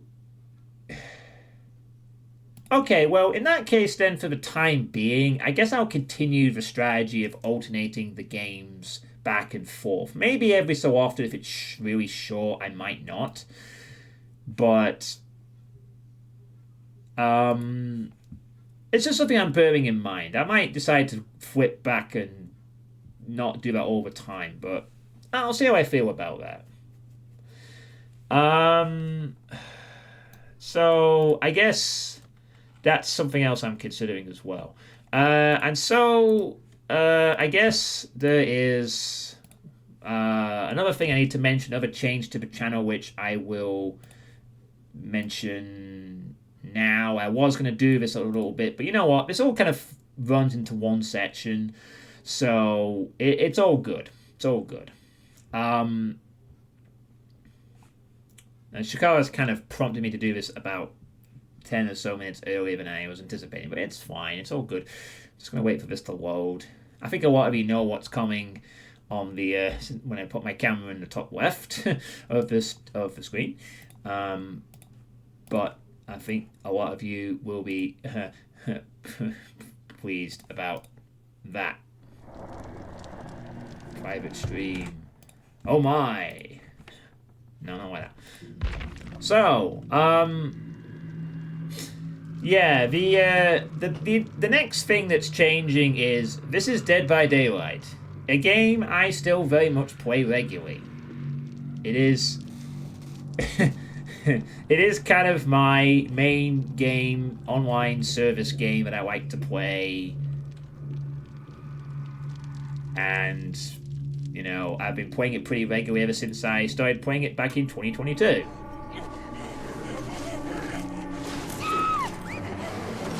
Which currently has a new content update featuring this killer.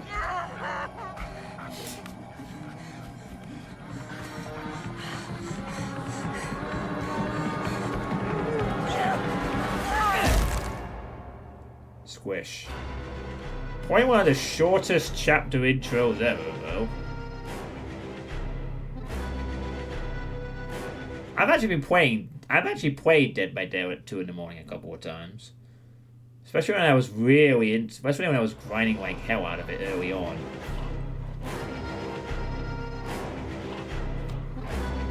The bad doggy chapter. It's the mouse pointer floating in the air. Yes, there is.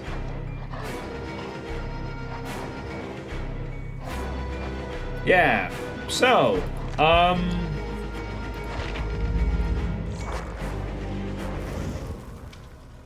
will prove myself worthy. Yes, you will. So, the big announcement in this regards is this is the last time you're going to see Dead by Daylight on this channel.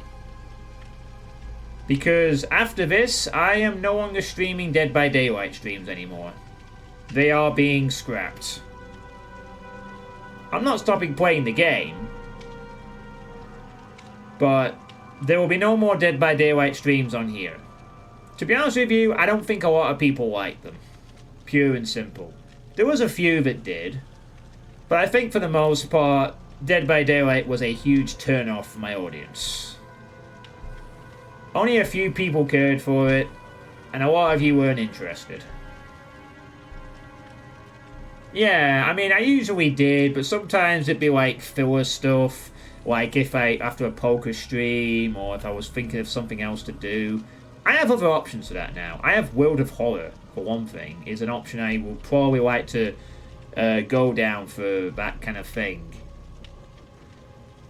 I mean, I've kind of felt this way about these streams for a few months. I mean, I shouldn't always care that this is the kind of thing only a few people like, but, you know, obviously I really like this game and I like talking and chilling during it, but I really felt that, not a lot of people really came and cared for this stuff, you know, like, if I was to announce I was going to do a Dead by Daylight stream for like 3 or 4 hours, I don't think many people would be too interested. And that was a thing I noticed long term, you know. I mean, obviously I've been doing like content updates, event stuff. Anytime there's a new update, I've done a stream. Anytime there's been a content update, I've done a stream, you know. But I feel that the time has come to just sort of say, well, I can keep playing the game, but I won't stream it anymore. You know, there is a Bone Chill coming out event happening this month. There's just been this Doom course update. But I didn't do a stream for it, and I'm not doing any more. I'm just dropping them all together. Yeah, and that's the kind of thing I don't want. I don't want to play games where no one's talking because it's like, oh, fucking Dead by Daylight, I'll go somewhere else. I mean, obviously, you know, I can't please everyone all the time, but I'm pretty sure this is basically a big turn-off for a lot of people in my audience. Which is fine. I just won't stream it anymore, so that's what I'm doing. You know, we've had a couple of interesting things happen in the streams over the 2 years I've played this game. But I felt the time had come where, you know, I've got to that point where, like, I've mostly unlocked everything. You know, so, yeah, DD is enjoyable for quite some time, but it just became more of the same. Yeah, I mean, ultimately, it's going to be a turn on Bring the Hunters back out. So, I'm pretty sure this will be a popular choice. No more Dead by Daylight streams. I am, however, just going to very briefly go over the content for this one, just to show you what's it's all about. Just to show you for the final time, what's happening in the current expansion. So this is Tori Kane, the new survivor. She has a perk that allows her to heal herself when she's healed someone else. niche perk. She has a Invocation, which is similar to what Sable had, but allows you to see the killer's aura when they attract crows, which can be useful some other time, but is a bit costly. And this one is interesting because it allows her to trade a hook state on a hook survivor, which is brand new kind of thing, and is actually an idea. Oh, for God's sake, Conking. Did you just make a Dragon Age Veil Guard joke? Do your push-ups! I've seen the videos on that. Yeah. Which is actually an interesting little thing. And she's also a member of the Black Talon, which is an entity worshipping kind of cult, which is tied to Hadi as well, and some other stuff in the lore. So she's kind of an interesting character from the lore. Don't really think much of her otherwise. So this perk, basically what happens is, as long as you're not on Death Hook, if you unhook a survivor, you could trade a hook state with them. Which is actually an idea that Oxdava suggested in one of his things to counter tunneling. So if someone's on like 2 hooks on second hook and they're going to die, you can unhook them and trade one of your hook states for theirs so that they go down to 1 hook state, you gain a hook state, and are exposed for 40 seconds. So it's kind of a way of countering... Well, you can't do it infinitely because you trade a hook state. So if you hadn't been hooked and you choose to use this perk, you would gain a hook state. You can only do it twice. After that, you can't do it at all.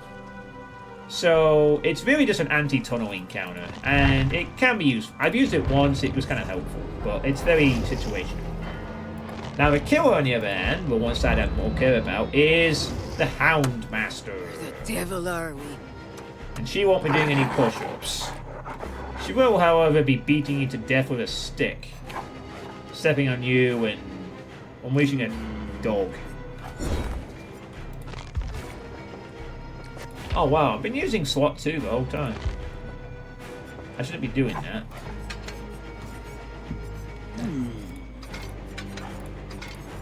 I should not be using slot 2. I should be using slot 1.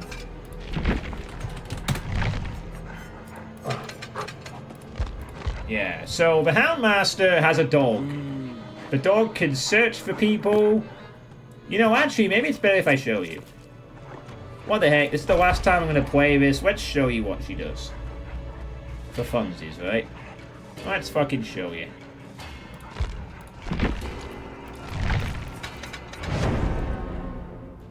Yeah, I'll show you. There's actually a fun little thing you can do with this, so it's worth showing a quick game. I spelled hound wrong. Shut up. And we'll put in some girl strength just because. Oh yeah, they also changed Sacrificial Ward to a brown offering instead of the green one, so that's nice. Means it will come up more regularly.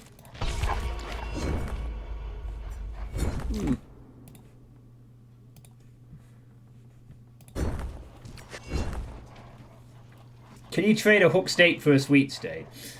I don't understand so much of the Dead by Deadaway Wingo, even though you've watched many of my streams. Yeah, so she has 3 perks. One of them is like a Merciless Storm for self-healing, which I guess is very situational. I'll go over the other 2 in a minute.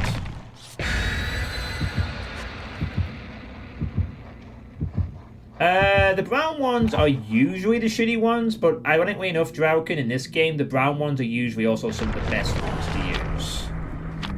In terms of add-ons, at least. Not really so much case in this one. It's like the rarity. But no, seriously, in all seriousness, the brown add-ons for killers, and sometimes survivors for the items, are sometimes usually some of the best. Oh, actually, I think it's more of a killer thing than the best ones. Yeah, it's a flavor thing. Like, some of the ultra rare ones are sometimes terrible. It depends on the killer. I'll have you all before I break a sweat. Alright, so we're on Toba Landing. That's nice. So, the other perks are she has a Scourge Hook that allows you to create Scourge Hooks when people unhooked off them, but also you see the aura of the gem with the most progress for 10 seconds.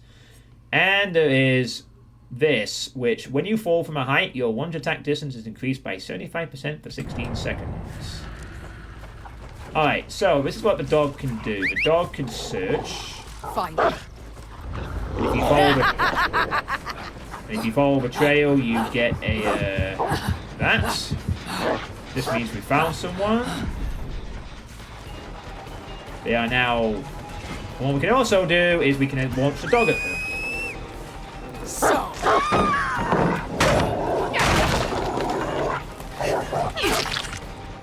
Loyal one, aren't you?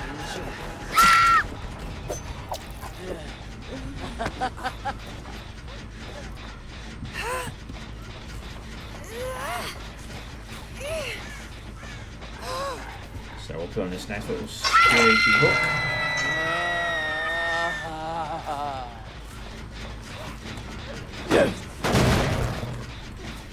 So you can see that that is the most progress gen, so I need to go over here.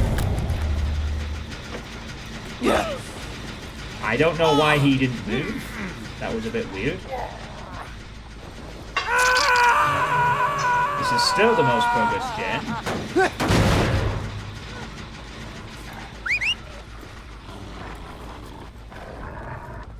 I'm sure that was just the sound of a basement thing going on. Let's have a look. Oh wait, it can't have been actually because they were not broken, so no, never mind. I'm wrong. Sick. Steam Deck players.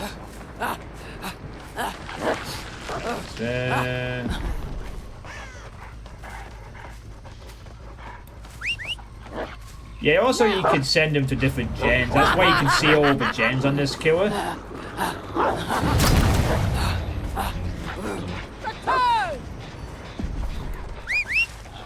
Sick. Oh well.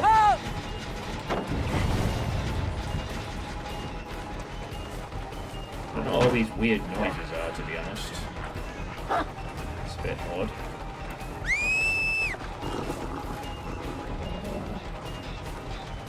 Where'd she go? Oh, there she is. Did you get it?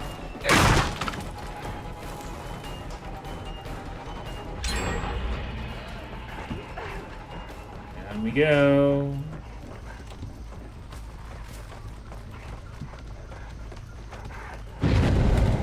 No, she faked that. Go.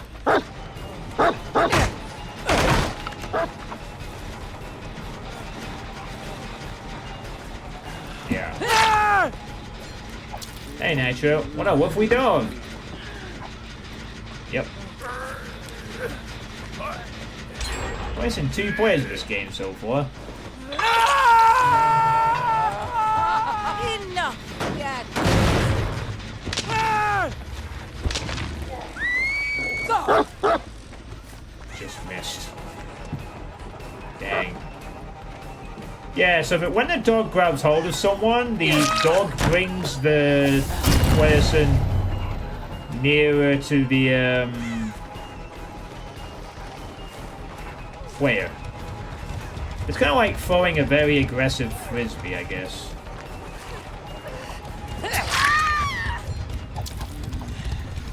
There we go. Oh, wait, I see what you've done. You turned this into a DVD stream.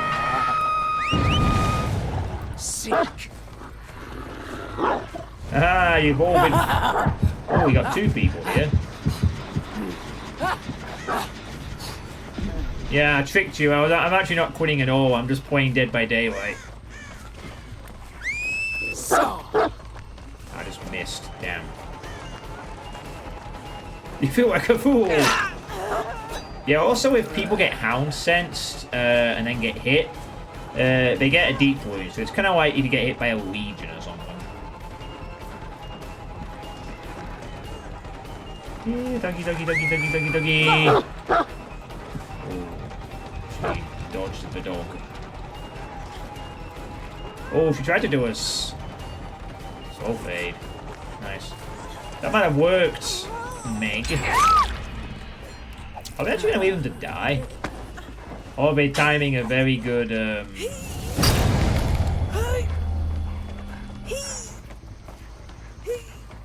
Oh, I think that sound is what happens when they get unlocked.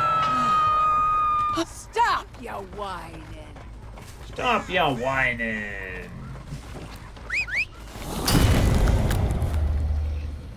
Now. Oh, this one's already been done. Yeah.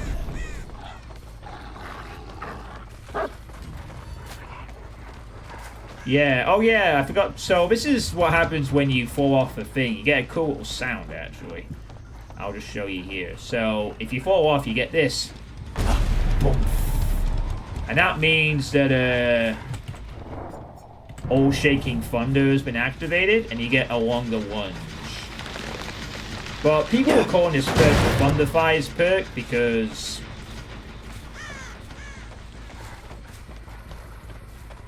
Yeah.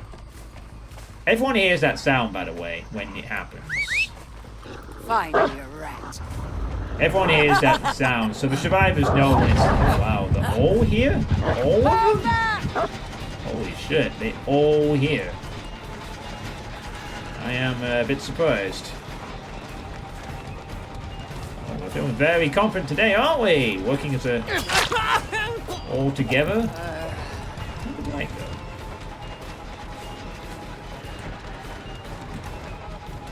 Are you kidding me? No. I guess I'm fooling myself. Oh, there's a Kate.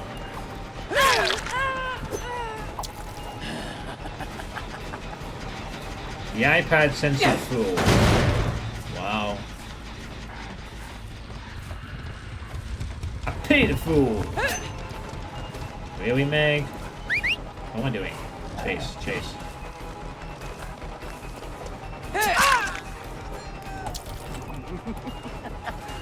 Now. Oh, that was a good... I didn't actually drop pallets when I grabbed. Sorry, Meg. That was a good idea. The hard thing when you track them. Really, do I? Oh, that's called the hound sense. So if they get found by the dog in search mode, they become a hound sense, and they show up as killer instinct. And if you hit them during that, they get deep wound. Wow, they didn't actually know to mend the deep wound. I don't think we're playing against the Find me a rat. most accomplished players here, but to be fair, this killer probably has the least amount of MMR. I won't play. Oh wait, I just unhooked her. I should probably leave her alone. Yeah, go rescue the people. I don't even know where this other one is. Let's pick up a little bit. Oh yeah, one more thing you can do, and a cool little Easter egg. If the dog will turn around. Come here, boy. Come here. No, for fuck's sake, come here. Dog, here. Oh, add it then for a second. No. Come here. Come on. God damn it! I don't know why this thing is so fussy. Come here. Yes. No, no. Ugh. No, stop. Stop. Just stay still. And I fucking pressed the wrong button. There we go. Good dog. You can pet the dog. Yeah. You can pet the dog. There you go. Where's this other player?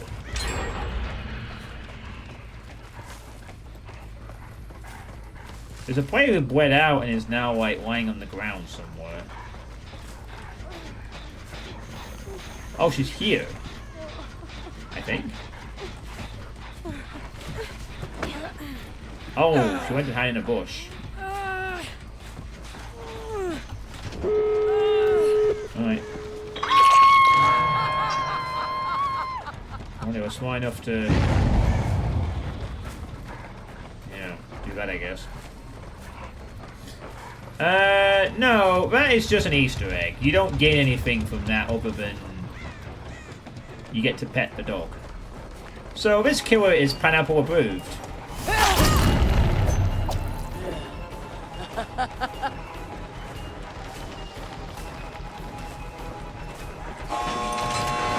Oh, look at these adorable.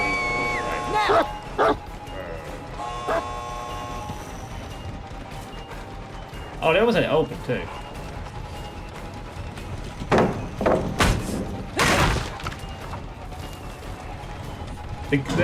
The guards don't appear often enough.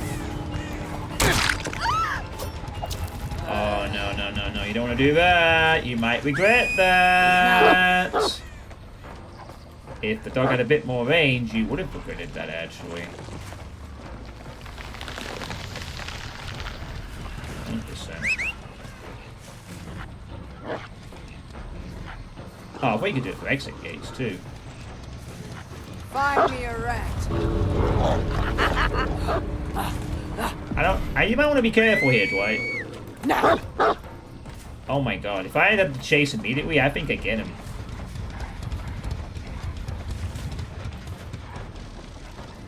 I don't mind.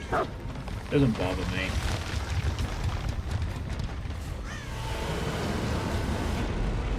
The guards don't appear often enough to be petted. I mean, to be fair, if I was playing seriously, I would have ended this game very, very quickly. That Dwight needs to be mindful of the fact that I could have killed him very quickly if I chose to. Yeah, you got to pet the dog. That's the important thing. You got to pet the dog.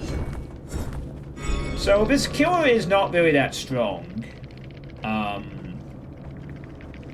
She's alright.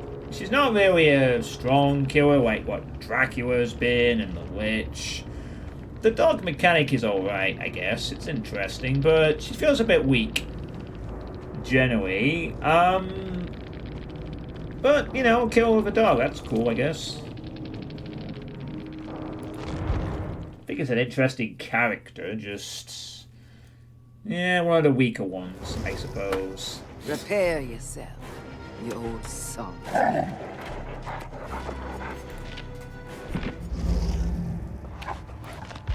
She does get a customization that turns the dog into a poodle. If you're willing to pay some money for it. You forgot this had a Castlevania thing. Yeah, you could boot the snoot. The dog is an AI companion, so it can be a bit weird. It does janky things sometimes as well. Yeah.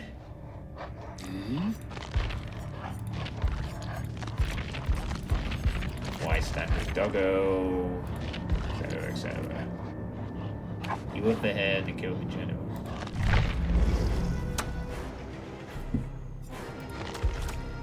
Yeah, I mean, the last original killer they did was the Unknown, which was a bit more annoying. This one is okay.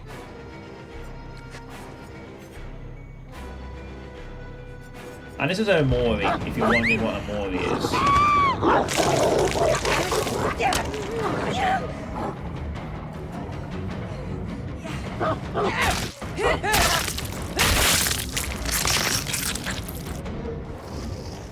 Someone's been playing Gears of War. That's all I'm gonna say.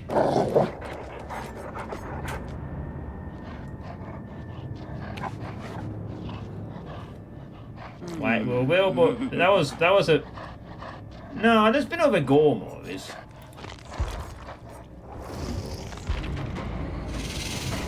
You want gore? Here's another one.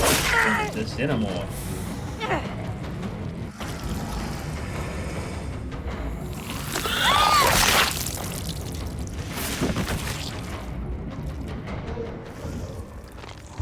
Or singularity. Possibly painless. Die. Vanish. Leave. It is all over. Oh, that one.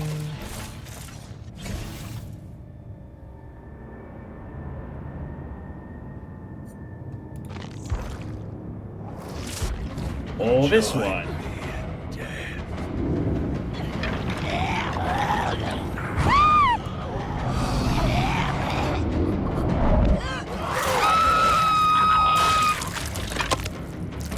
Fatality. This skill is still fun to play too. Strange powers at work.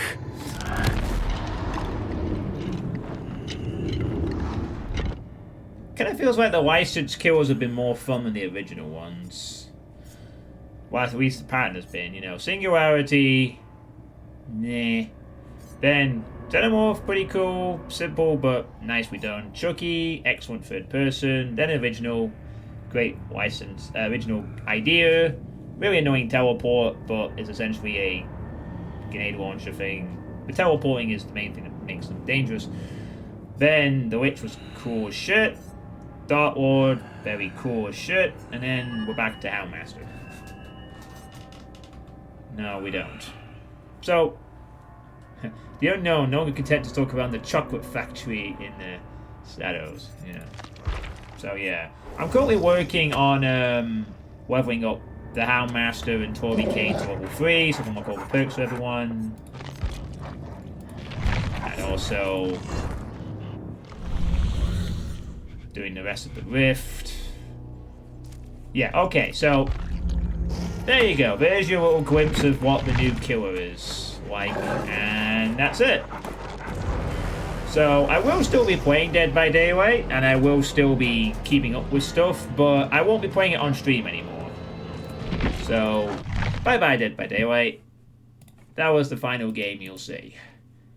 And there was much rejoicing. Boop. There you go. So how are you going to fill the time then, Juan? You going to wonder how I'm going to fill the time? Well, apart from the fact that, you know, I could just not have filler things, I have other options to play. I have other things I could be playing.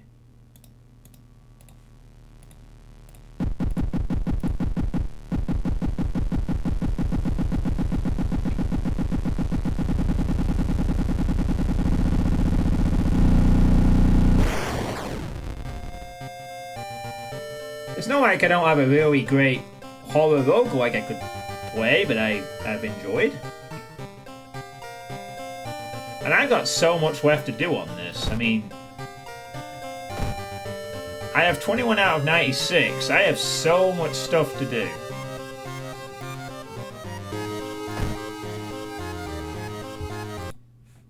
Unfortunately, I won't be playing that on the stream because that takes like an hour plus.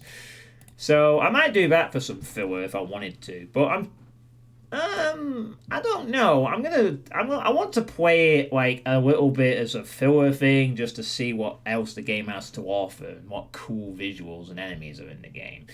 Maybe I'll try for 100%. I don't know, but that's something I could do. I also could just, you know, maybe I'll find something else. Maybe I just won't do filler stuff anymore. I don't know. I demand to be notified when you get around to Shadow Man Remastered. Yeah, I've given you a game in the past that could be used for filler. I know you have, the puzzle-y things. I mean, I'm not trying to aim for a filler-y game, to be honest. I'm got plenty of stuff to get on with, but yeah. Yeah.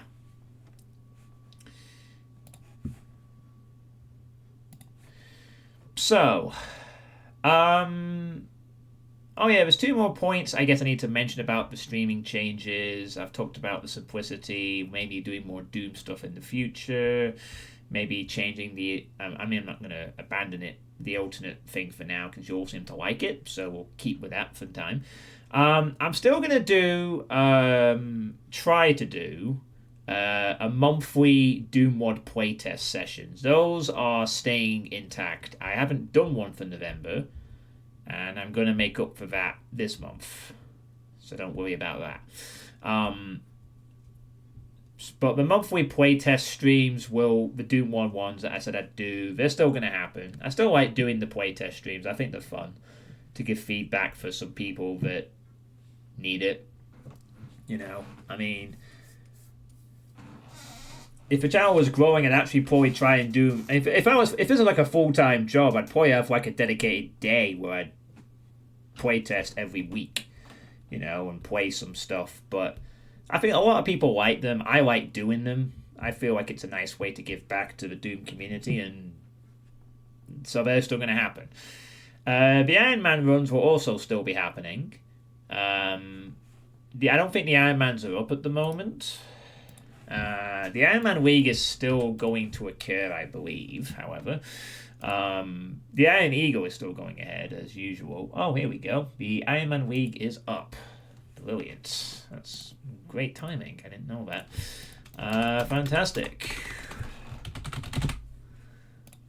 So there we go. Altitude and Mutable. What's this? So I enjoy doing the Iron Mans too. So what do we have here? Tourniquet maps. Okay. Both vanilla Doom 2 maps released in 2016 and 2020 are massive non-linear adventure maps, both having quite a bit of challenge backed in. Mutable has some custom D-hack content. Wow, okay. So, 2 tourniquet maps. Interesting. Very interesting. Having played... They actually did... I'm pretty sure the Iron Man League did a previous tourniquet map. Can't remember its name. Miasma, that was it, I think. Yeah, that's cool. All we need is 10 minutes for this month's Iron Eagle. Yeah, so that's something. I forgot to check for the Iron Eagle. Although that doesn't usually come up yet. Nope. Iron Eagle not up yet, but that's fine. I won't be doing the Iron Man just yet. The Iron Eagle sometimes takes a day or two to come out anyway, so it's fine, whatever. I'll do the Iron Man at some point later this month. After I've done Bloodflow, at least. So yeah, the monthly playtesting and the Iron Man runs will still go ahead.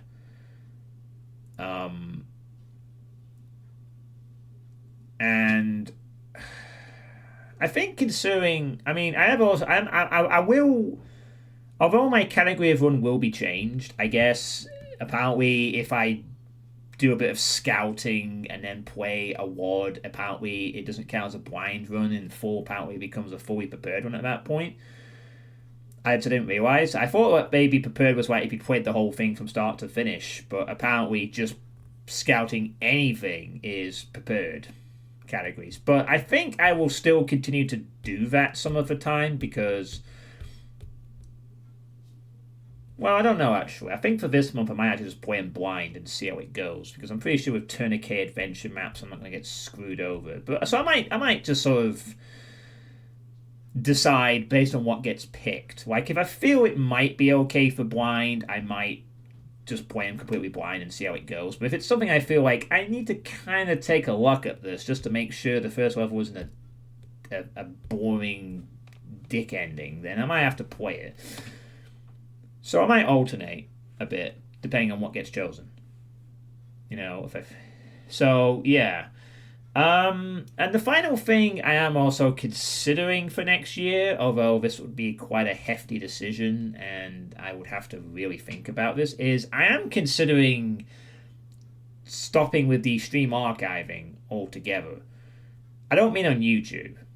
I intend to keep the YouTube stuff up and going, but I'm thinking of like the local hard drives. Like I have a couple of like these type things where all my streams go at the end, and I am actually thinking of just deleting the archive and not bothering anymore entirely. Even though I've said for a couple of years I've always advocated for the idea of archive, back up the streams, stuff like that, I've kind of also felt like, with the exception of maybe a couple of key moments, why am I keeping an archive of every stream I have? And I'm not going to rush into a decision for this because it's the kind of thing that if I was to delete my archive right now, I can't go back and change my mind. You know, I mean, I like to sort of, as much as possible, try, keyword, try to live in the moment. But, yeah, anyway, too bad. Yeah, I'm just thinking, like, there might be some streams worth keeping, but a lot of it I could probably not. I mean, even then, it's like, why am I bothering, you know? And it is true that I'd have to keep buying extra hard drives to keep the storage, because as each year goes by, I'm going to have run out of space eventually, and I'd have to keep backing it up again. And I don't mind doing that. I'm just thinking, like, why am I doing this? What am I wanting to achieve? You know, it's something I will next year seriously consider whether I need to keep bothering. You know, obviously, I'll upload stuff to YouTube. That's not stopping. I could do that gladly. I'll keep the YouTube archive going, as long as that channel lasts anyway. But I am thinking of just not bothering with the local archive and going like, well, if it's all gone, it's all gone. So be it. We move forward, you know. There might be a couple of memories worth keeping, like maybe the Sigil stream when Romero showed up, or maybe the time I won the Iron Man League, or a couple of other particular key moments. But maybe the rest of it I don't need to have. You know, maybe I could just dilute it down to a couple of significant moments and ditch the rest. Well, that's true. I mean, but it comes down to me thinking, why do I want an archive and what's it going to do long term? Again, for a channel that's no longer growing and is now just a small hobby thing. You know, for me personally, when I started to, you never know if payments or financial found years of, you know, yeah, well, obviously, historical preservation is always a good idea, but, you know, I also wouldn't mind just the simplicity of saying, I've done the stream, I upload to YouTube, and that's it. I'm done. I move on to the next stream. We don't have to worry about preserving it or sticking it on a hard drive and worrying about it in 10 years. But it's more thinking long term. Like, when I started the archives, the idea was initially, like, you know, all those things I've done in the past, I'd like someone to see them. You know, someone to see what I've done, you know. But when I think about it sometimes, I think, like, who's going to want to see it? You know, myself being one of them, funnily enough. Partly, I do it for myself because thinking way into the future, maybe at a time when I can no longer actually stream and I'm stuck in a care home with nothing to do, maybe I have them so I can watch what I used to be like. That was a thought that occurred to me when doing it. It's like, oh, I remember when I did this, and maybe I would watch it and have some memories and a few laughs, a tear in my eye kind of thing. Maybe. That's one thought process. Another one would be, this is the kind of stuff I would show to my nephew and my niece when they got older, to say, this is what your uncle did for quite some time. And then when I think about it, it's like, okay, a lot of this stuff is, well, you know, the rage and all that kind of stuff, and may not be entirely reflective of what I'm like now, although it's nothing terribly bad, I guess. But, you know, it's on that deeper thought process of, like, who's the archive for? I'm not a big streamer. You know, I'm not the kind of person that if I was to disappear off YouTube, people are going to start making mirrors of my content to upload it for the purposes of watching old streams. I mean, someone on Discord, to be fair, Fire Seraphim, actually did ask for an old VOD of... let me just bring it up, actually. Hey, thanks for the 73 months sub. Yeah, man, of course you know I'm a big streamer. Dude, you lost so much weight. I know, I'm very nearly into the 16 stone bracket, but I'm missing out by half a pound. Hopefully fixing that next week. Also, welcome to the final sweet state. There will be no more after this. This is it. Yeah, Fire Seraphim actually asked me for a VOD of my old Doomworld Mega Project 2014 playthrough, which I did have, and I gave to them. They wanted to see the playthrough of their own map. So that was kind of interesting. So I guess for that regard, having the archive is useful for the odd person that might want to see an old playthrough or something like that. But that's like one person in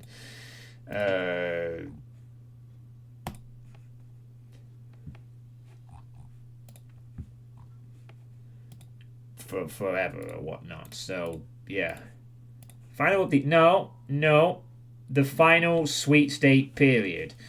It's kind of the thing I'm going on. I'm making a couple of changes. This is the last sweet state I'm going to do. After this, the sweet states are being scrapped. There will be no more of them. All sort of sweet state type information will be transferred to just on streams. So, yeah. They don't serve a purpose for me anymore, Pineapple, so I'm not doing any more. Also, you missed me pet a dog in Dead by Daylight. Also, there will be no more Dead by Daylight streams because no one cares for them except one or two people.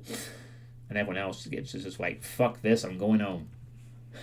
So, yeah. I know a few people like the sweet states, but I just don't see the point in them. I could do all the stuff on the sweet states during a regular stream. Simple as that. Then we replace the shit cherry with Blinky. Oh my gosh. Cherry, what do you think of that? Me. Yes, I know. I look like a cacodemon with the Santa hat. I get it, Cherry. But what do you think of Drauken's comment that you're shit and you should be replaced by Blinky? This thing. What are your thoughts? Me. Really? Oh, I don't think I could say that on stream, Cherry. I mean, fuck. I mean, that's a pretty extreme opinion right there. Me. Alright, let's put the Blinky away. You're getting too pissed off. Now, give me a hug. You're still the best plushie. Alright? Okay. Also, we're keeping Cherry because people like that. And I hugged him. I didn't even see the redeem, but I hugged him. You could have saved your points, Kuduxi, but thanks anyway. Yeah, so what was I going on about? So, anyway, the deep process of me thinking about the archiving is fine. There you go. I have to hug you again because Kuduxi wants to justify spending the virtual points, okay? Meh! I'm glad you understand. Sort of. So, yeah. I have to think about that. Because, and maybe next year, I mean, with the rare exception that maybe there's an odd time when having an archive is very handy, I don't see the point in keeping them. You know, and if I might lose them all one day anyway due to hard drive degradation or some shit like that. Well, if you fly around as much as Cherry does, you'd have trap wind too. So I won't be rushing to that decision though if I delete the archives. And again, it won't be the YouTube. The YouTube stuff will still be uploaded every time the stream concludes. It'll just be on the local hard drive, so I don't have a copy once my channel is taken down or disappears or whatever. I mean, it could very well be that if I just chuck everything on the YouTube channel, that will do. And then there's no need for the local hard drive in the first place. I could just say, there's the link. Yes, there's some stuff from like before the YouTube. Maybe I could upload all that or whatever. No, true, but it's mainly also coming down to the fact of why do I have an archive? What am I gaining from it long term, you know? Yes, there's a purpose to having a stream VOD up for about a bit, but after that, because, you know, why am I keeping this archive? The moment happened, the stream occurred, and, you know, we move on. But I also understand that there is a need to preserve things, and maybe there's some long-term benefit I'll not realize until we get to the point where I can edit the raw files. No, I don't want to do that. That sounds like the kind of work that you do if you're a channel that actually is growing, and believe it or not, Chucken, this is just something I do for fun as a little hobby. I don't want to make compilations. I want to put effort into things that will actually get me some money back. How's that? This is just something I'm doing for fun now. and always have really been doing for fun, to be honest. Oh, I deleted my Twitch VODs after I got banned. I no longer touch. I mean, I had a massive collection of things. I just deleted all of them. So yeah, I keep they're up for 14 days, and they get deleted automatically, and that's enough. I think that's fine. It's usually about the thing, and everything else is on YouTube. So yeah. But you do you. So that's kind of all the changes I'm going to be doing for now. And maybe next year there'll be some other adjustments here and there as things change. Again, sweet states are ending. No more intro stuff. It's just getting straight into the game. I might stream a little bit less some of the time, but I still want to stream a bit. Depends if other things get in the way or not. We're going to keep the alternate Doom, non-Doom thing, because you all seem to like it.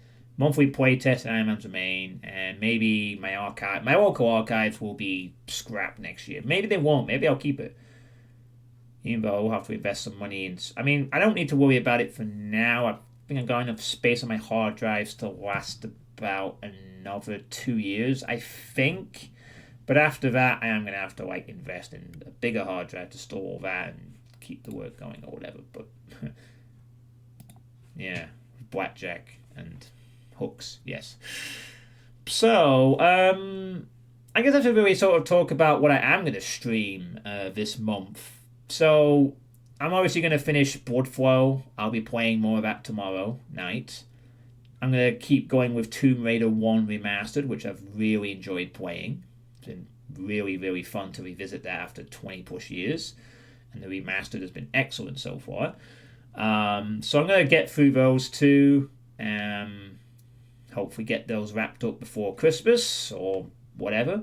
There will be some extra. There's going to be a playtest stream, and I think because I didn't do one for November, I'm going to kind of make up for that by maybe doing more than one playtest stream if things go well this month. And there is a big thing I kind of want to playtest after Bloodflow. I was actually planning originally on playing Going Down Turbo, which is kind of like a revised version of Going Down, which I was going to play. But I was actually given a... sorry, just slightly changing a winky thing here. But I was actually given a message by Dobu on Doomworld suggesting that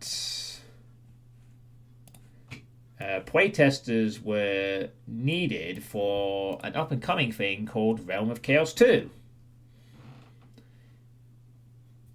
Yeah, Going Down Turbo, I didn't know about this actually, but it came out last month. Basically, it's a special version of Going Down, which is adjusted to be faster and tweaked.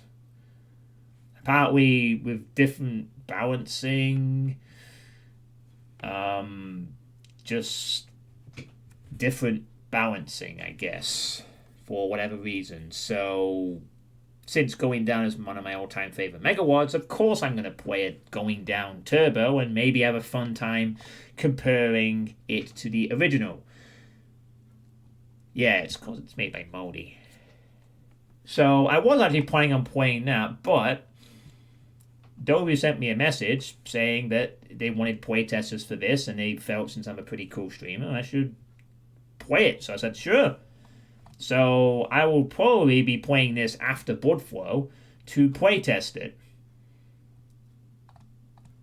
Since they need playtesters right now. I remember playing Realms of Chaos as one of the first things I played when I started streaming on this channel back in 2013. That's how we're going to do to Steve D, and it was a fun little weird map set they made back in the 90s. There is like a remastered version, a re-release of the original with extra maps, but this is like a completely different one. A sequel of sorts. So I think it'd be interesting to play. So I'm planning on playing this after Bloodflow is done. And maybe also after the playtesting as well, I think. I mean, in anything, the Realm of Chaos 2 is going to be kind of a playtesty type thing. So it will more than make up for missing out on last month. I'll have some playtest stuff in mind. So, yeah, I mean, I never even heard of it. I thought at first, oh, is it a fan thing? But then, nope. So that's cool. And then obviously, if I am going to be here for New Year's Eve, I might plan on playing some kind of game to take the New Year. I'll let you know nearer the time if I am actually going to do a New Year's stream. I probably won't know until Christmas is quite closer. It depends if my friend wants to have guests over on New Year's Eve or not. Yeah, Steve D&D. Very funny, Dave. If I do a New Year's Eve thing, then it will probably be, well, I don't know. I could just play one of the games I'd be playing at the time. But I might do a marathon game or something else. I don't know. I'll see what I feel. I mean, hopefully by then, Tomb Raider Remastered will be done. So maybe I'll just pick another game from all the generous gifted games I've been given. Excuse me. And maybe I'll just play one of those. But we'll see. So that's kind of basically the plan for new December. Finishing Bloodflow, finishing Tomb Raider 1 Remastered, plus its expansion. Playtesting streams, Realms of Chaos 2, Iron Man's, and that's it. As far as, and we'll see how much time I get after all that. Because as I said, I'm going to be off for like 5 days to visit my family, so, you know, it'll be a good chunk of time when I won't be around over the festive period. And then that leads me on to, holy shit, it's been over 2 hours, dang. And then that leads me on to the final point, which is talking about poker, which shouldn't surprise any of you, really. You know I like my poker games. Thanks to the 13 people currently watching, by the way. So one of the things I am going to be focusing on quite a bit more next year is the poker side of things. I do enjoy playing the game, and obviously you've heard me talk about it, you've seen the streams, some of you will have been checking on my updates when I played the local poker games and whatnot. And I feel kind of inspired after the national final outcome that happened back in October, where I made my biggest ever cash in a poker game and nearly secured tickets to Las Vegas, where I missed out by one place. I was literally one place away. I finished 6th. If I'd finished 5th, I would have had a Las Vegas ticket to look forward to next year. But I missed out by one spot. But I did cash £570, which is by far and away my biggest ever score in a poker game. The previous one had been 150, and that was pretty big. But £570 with a £10 buy-in at the National. That's pretty fucking good. I made 57 times back my money that day. Unfortunately, I then had to spend most of it on fixing my fucking car, but it inspired me to think that maybe if I start practicing really good and I start playing more casino games, maybe I could start doing that in a casino in some smaller scale tournaments, and maybe every so often take home some decent side money so I don't have to worry about that. Just like Ace, I got it. Yeah, I could do that. Doesn't like Ace, maybe. So what I'm thinking of doing next year is focusing quite a bit more on poker. Like going to casinos quite a bit. Getting a lot of practice in. Doing actual studying of poker on the weekends or whenever I can, you know. Just stuff to keep me practicing the game, which I do enjoy playing. and I could see as a viable side income type thing.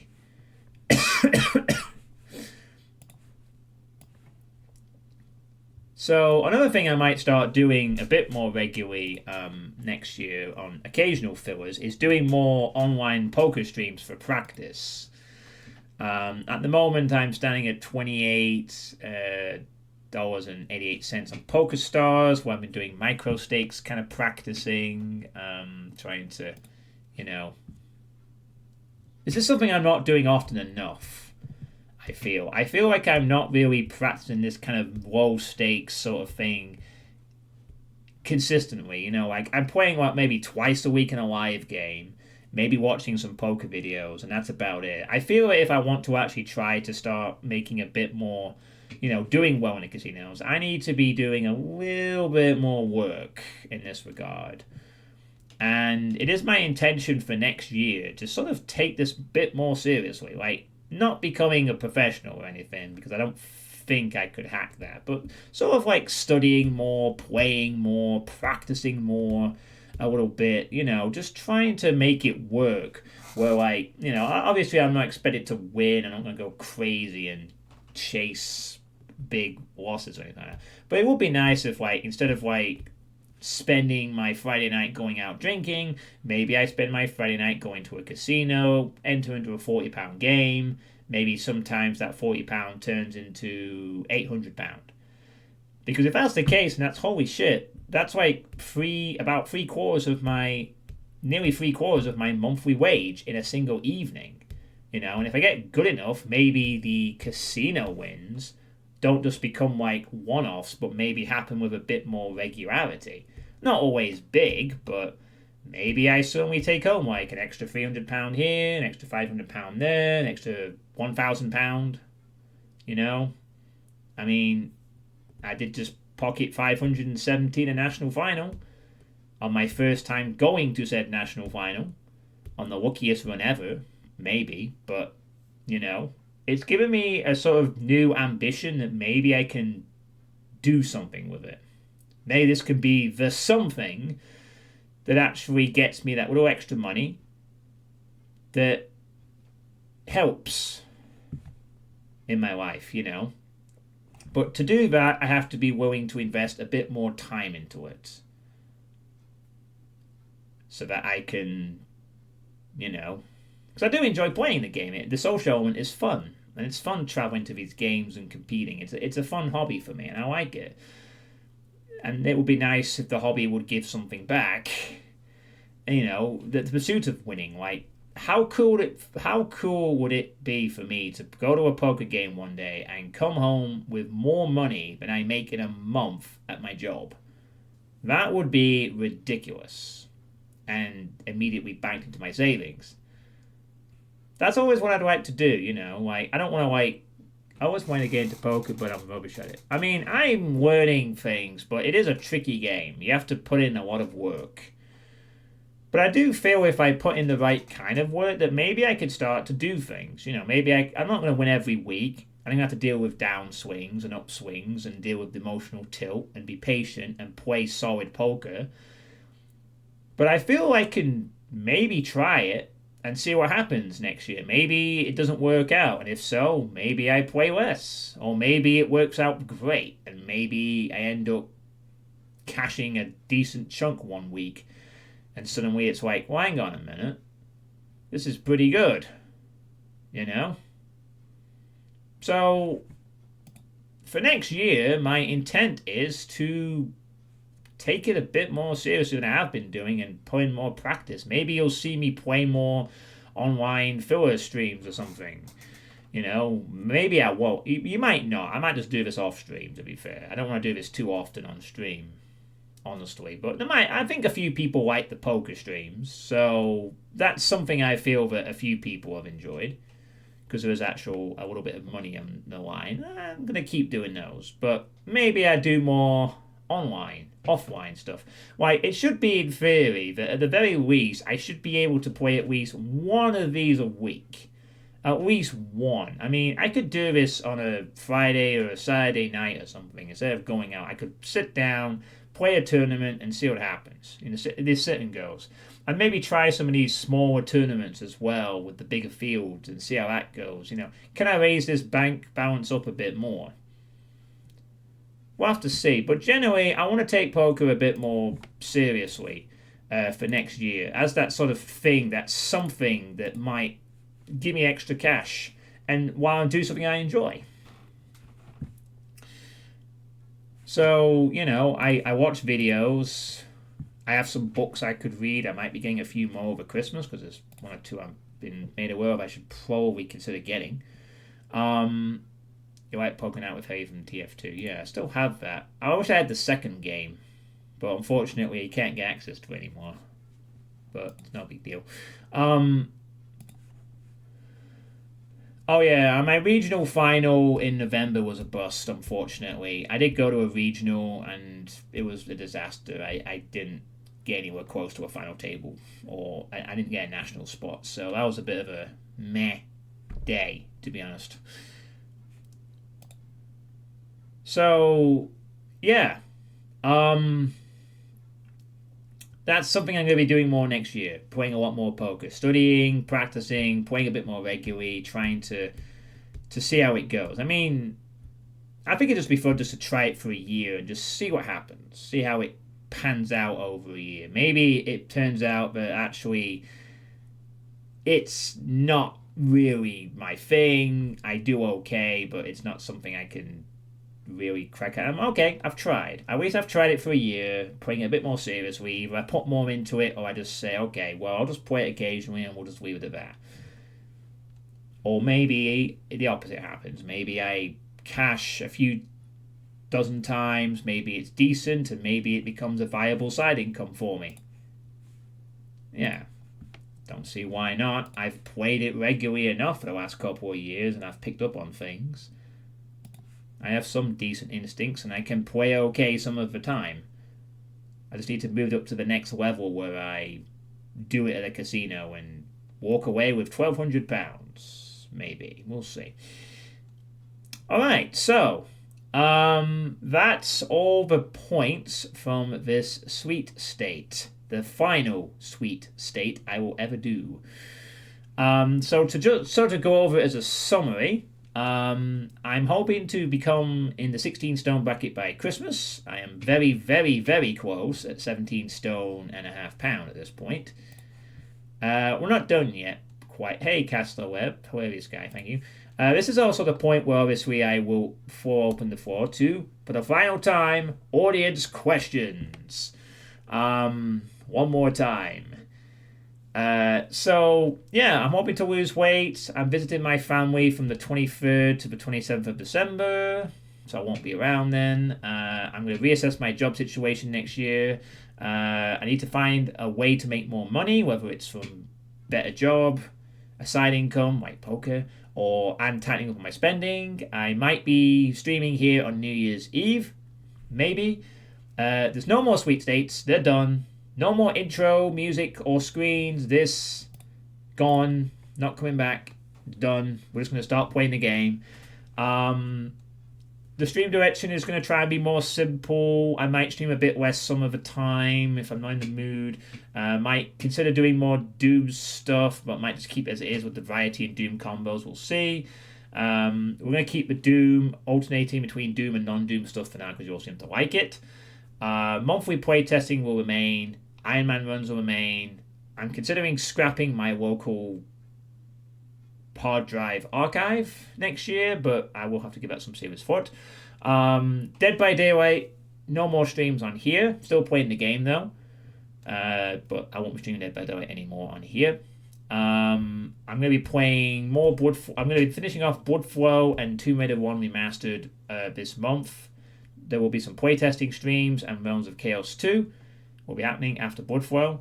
And next year, I'm going to do a lot more poker. So, do you have any questions for this final sweet state? Any questions at all about anything I've said, or anything I'm going to do, or any in general? Do I still use Windows 10? Yep, I do. I very much do. And I have not updated to Windows 11, although I do believe that next year I think Microsoft are going to stop supporting Windows 10 at some point, so I may have to jump to Windows 11 at that point. Maybe, or we'll see what happens with regards to that. But for now, I'm on Windows 10. So until I'm forced to jump, I'm staying where I am for now. Windows 11 is fine, by the way. I believe it is. It just looks a bit weird. But, you know, I had to take the jump from 7 to 10. I didn't want to do that, but then... So, you know. But I'm going to leave it until the last possible moment, and then I'll be like, okay, well, Windows 11 now. We'll do it, and we'll hope it doesn't break everything.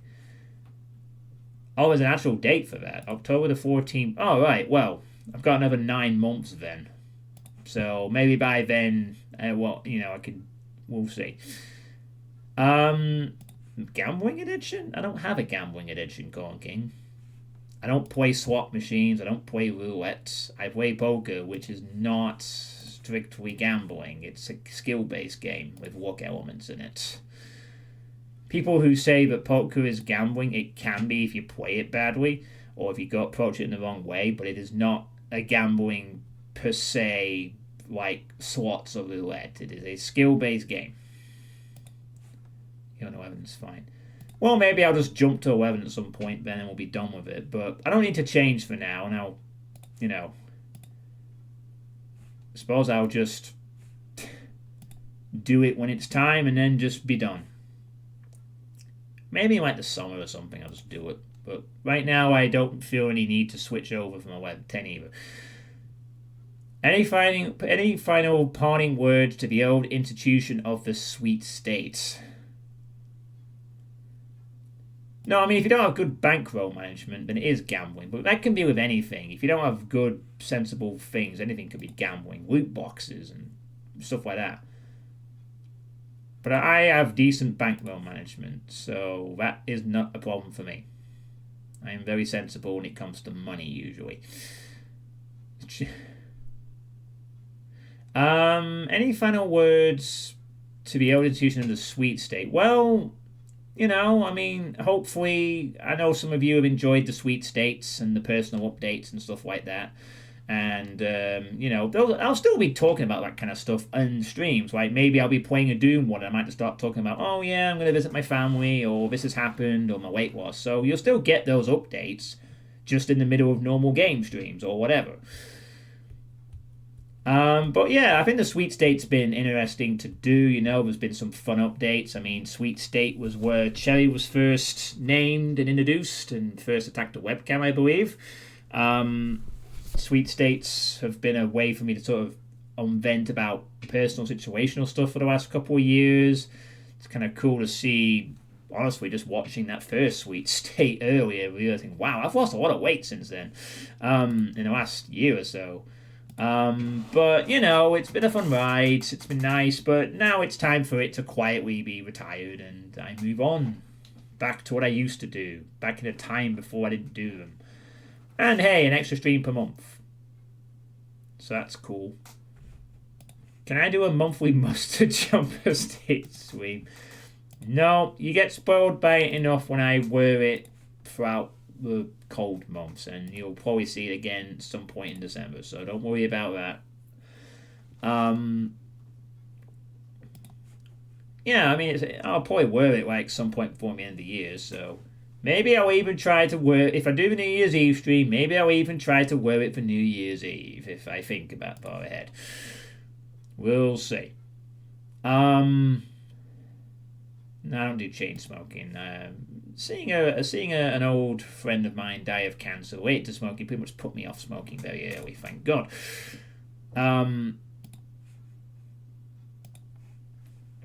So yeah, are there any other questions from anyone, or is that it?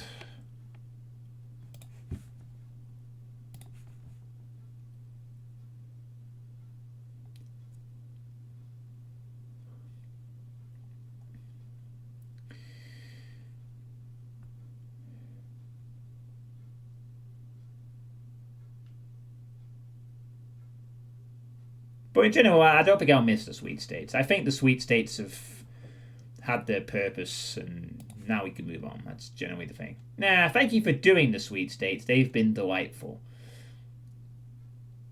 No, I didn't. I did not, Dave. No. Yeah, and if you've enjoyed them, great. Thanks for watching them and getting the enjoyment out of them. That enjoyment will now just be passed on to a regular game stream where I can also play a game and stuff like that, you know. And as I've said, if there's a very, very, very significant event, I might still, on rare occasion, pull out a stream like this. Like, I might do a stream like this when I move into my new house for the first time. Maybe. Just like a quick update or something like that. But, yeah. You know, 77. I've done this for 6 and a bit years. Which is actually made me realize I actually didn't realize that until I watched the first week that they started in this house. I actually thought I started doing them in the old house, but nope. Which actually makes me realize I've been in this house for quite a bit longer, about a year longer than I thought. No more from me. I'll be missing the sweet state, so I'll take my chance to express my gratitude to the SS and say goodbye to it. I have, but I also understand why you're stopping them now, so I get the updates regardless. Yes. Yeah, I'm 39. I'm going to turn 40 next year.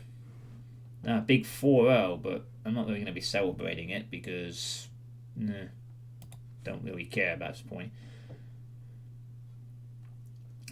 But yeah, thanks for the memories, sweet states. They've been fun. Thanks to Kraja for suggesting the name back then.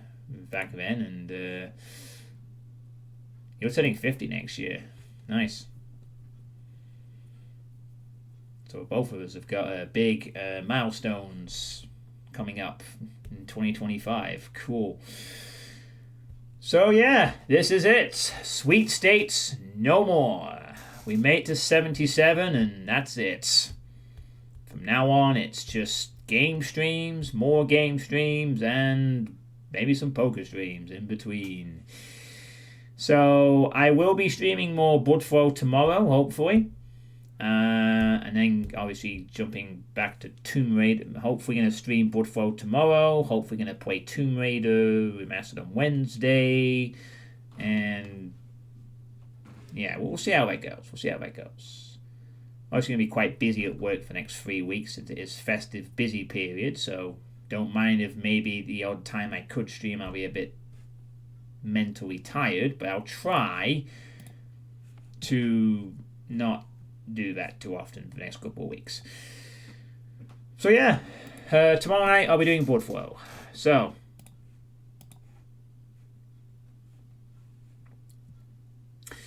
that's it. Thank you all for watching. I hope you've enjoyed.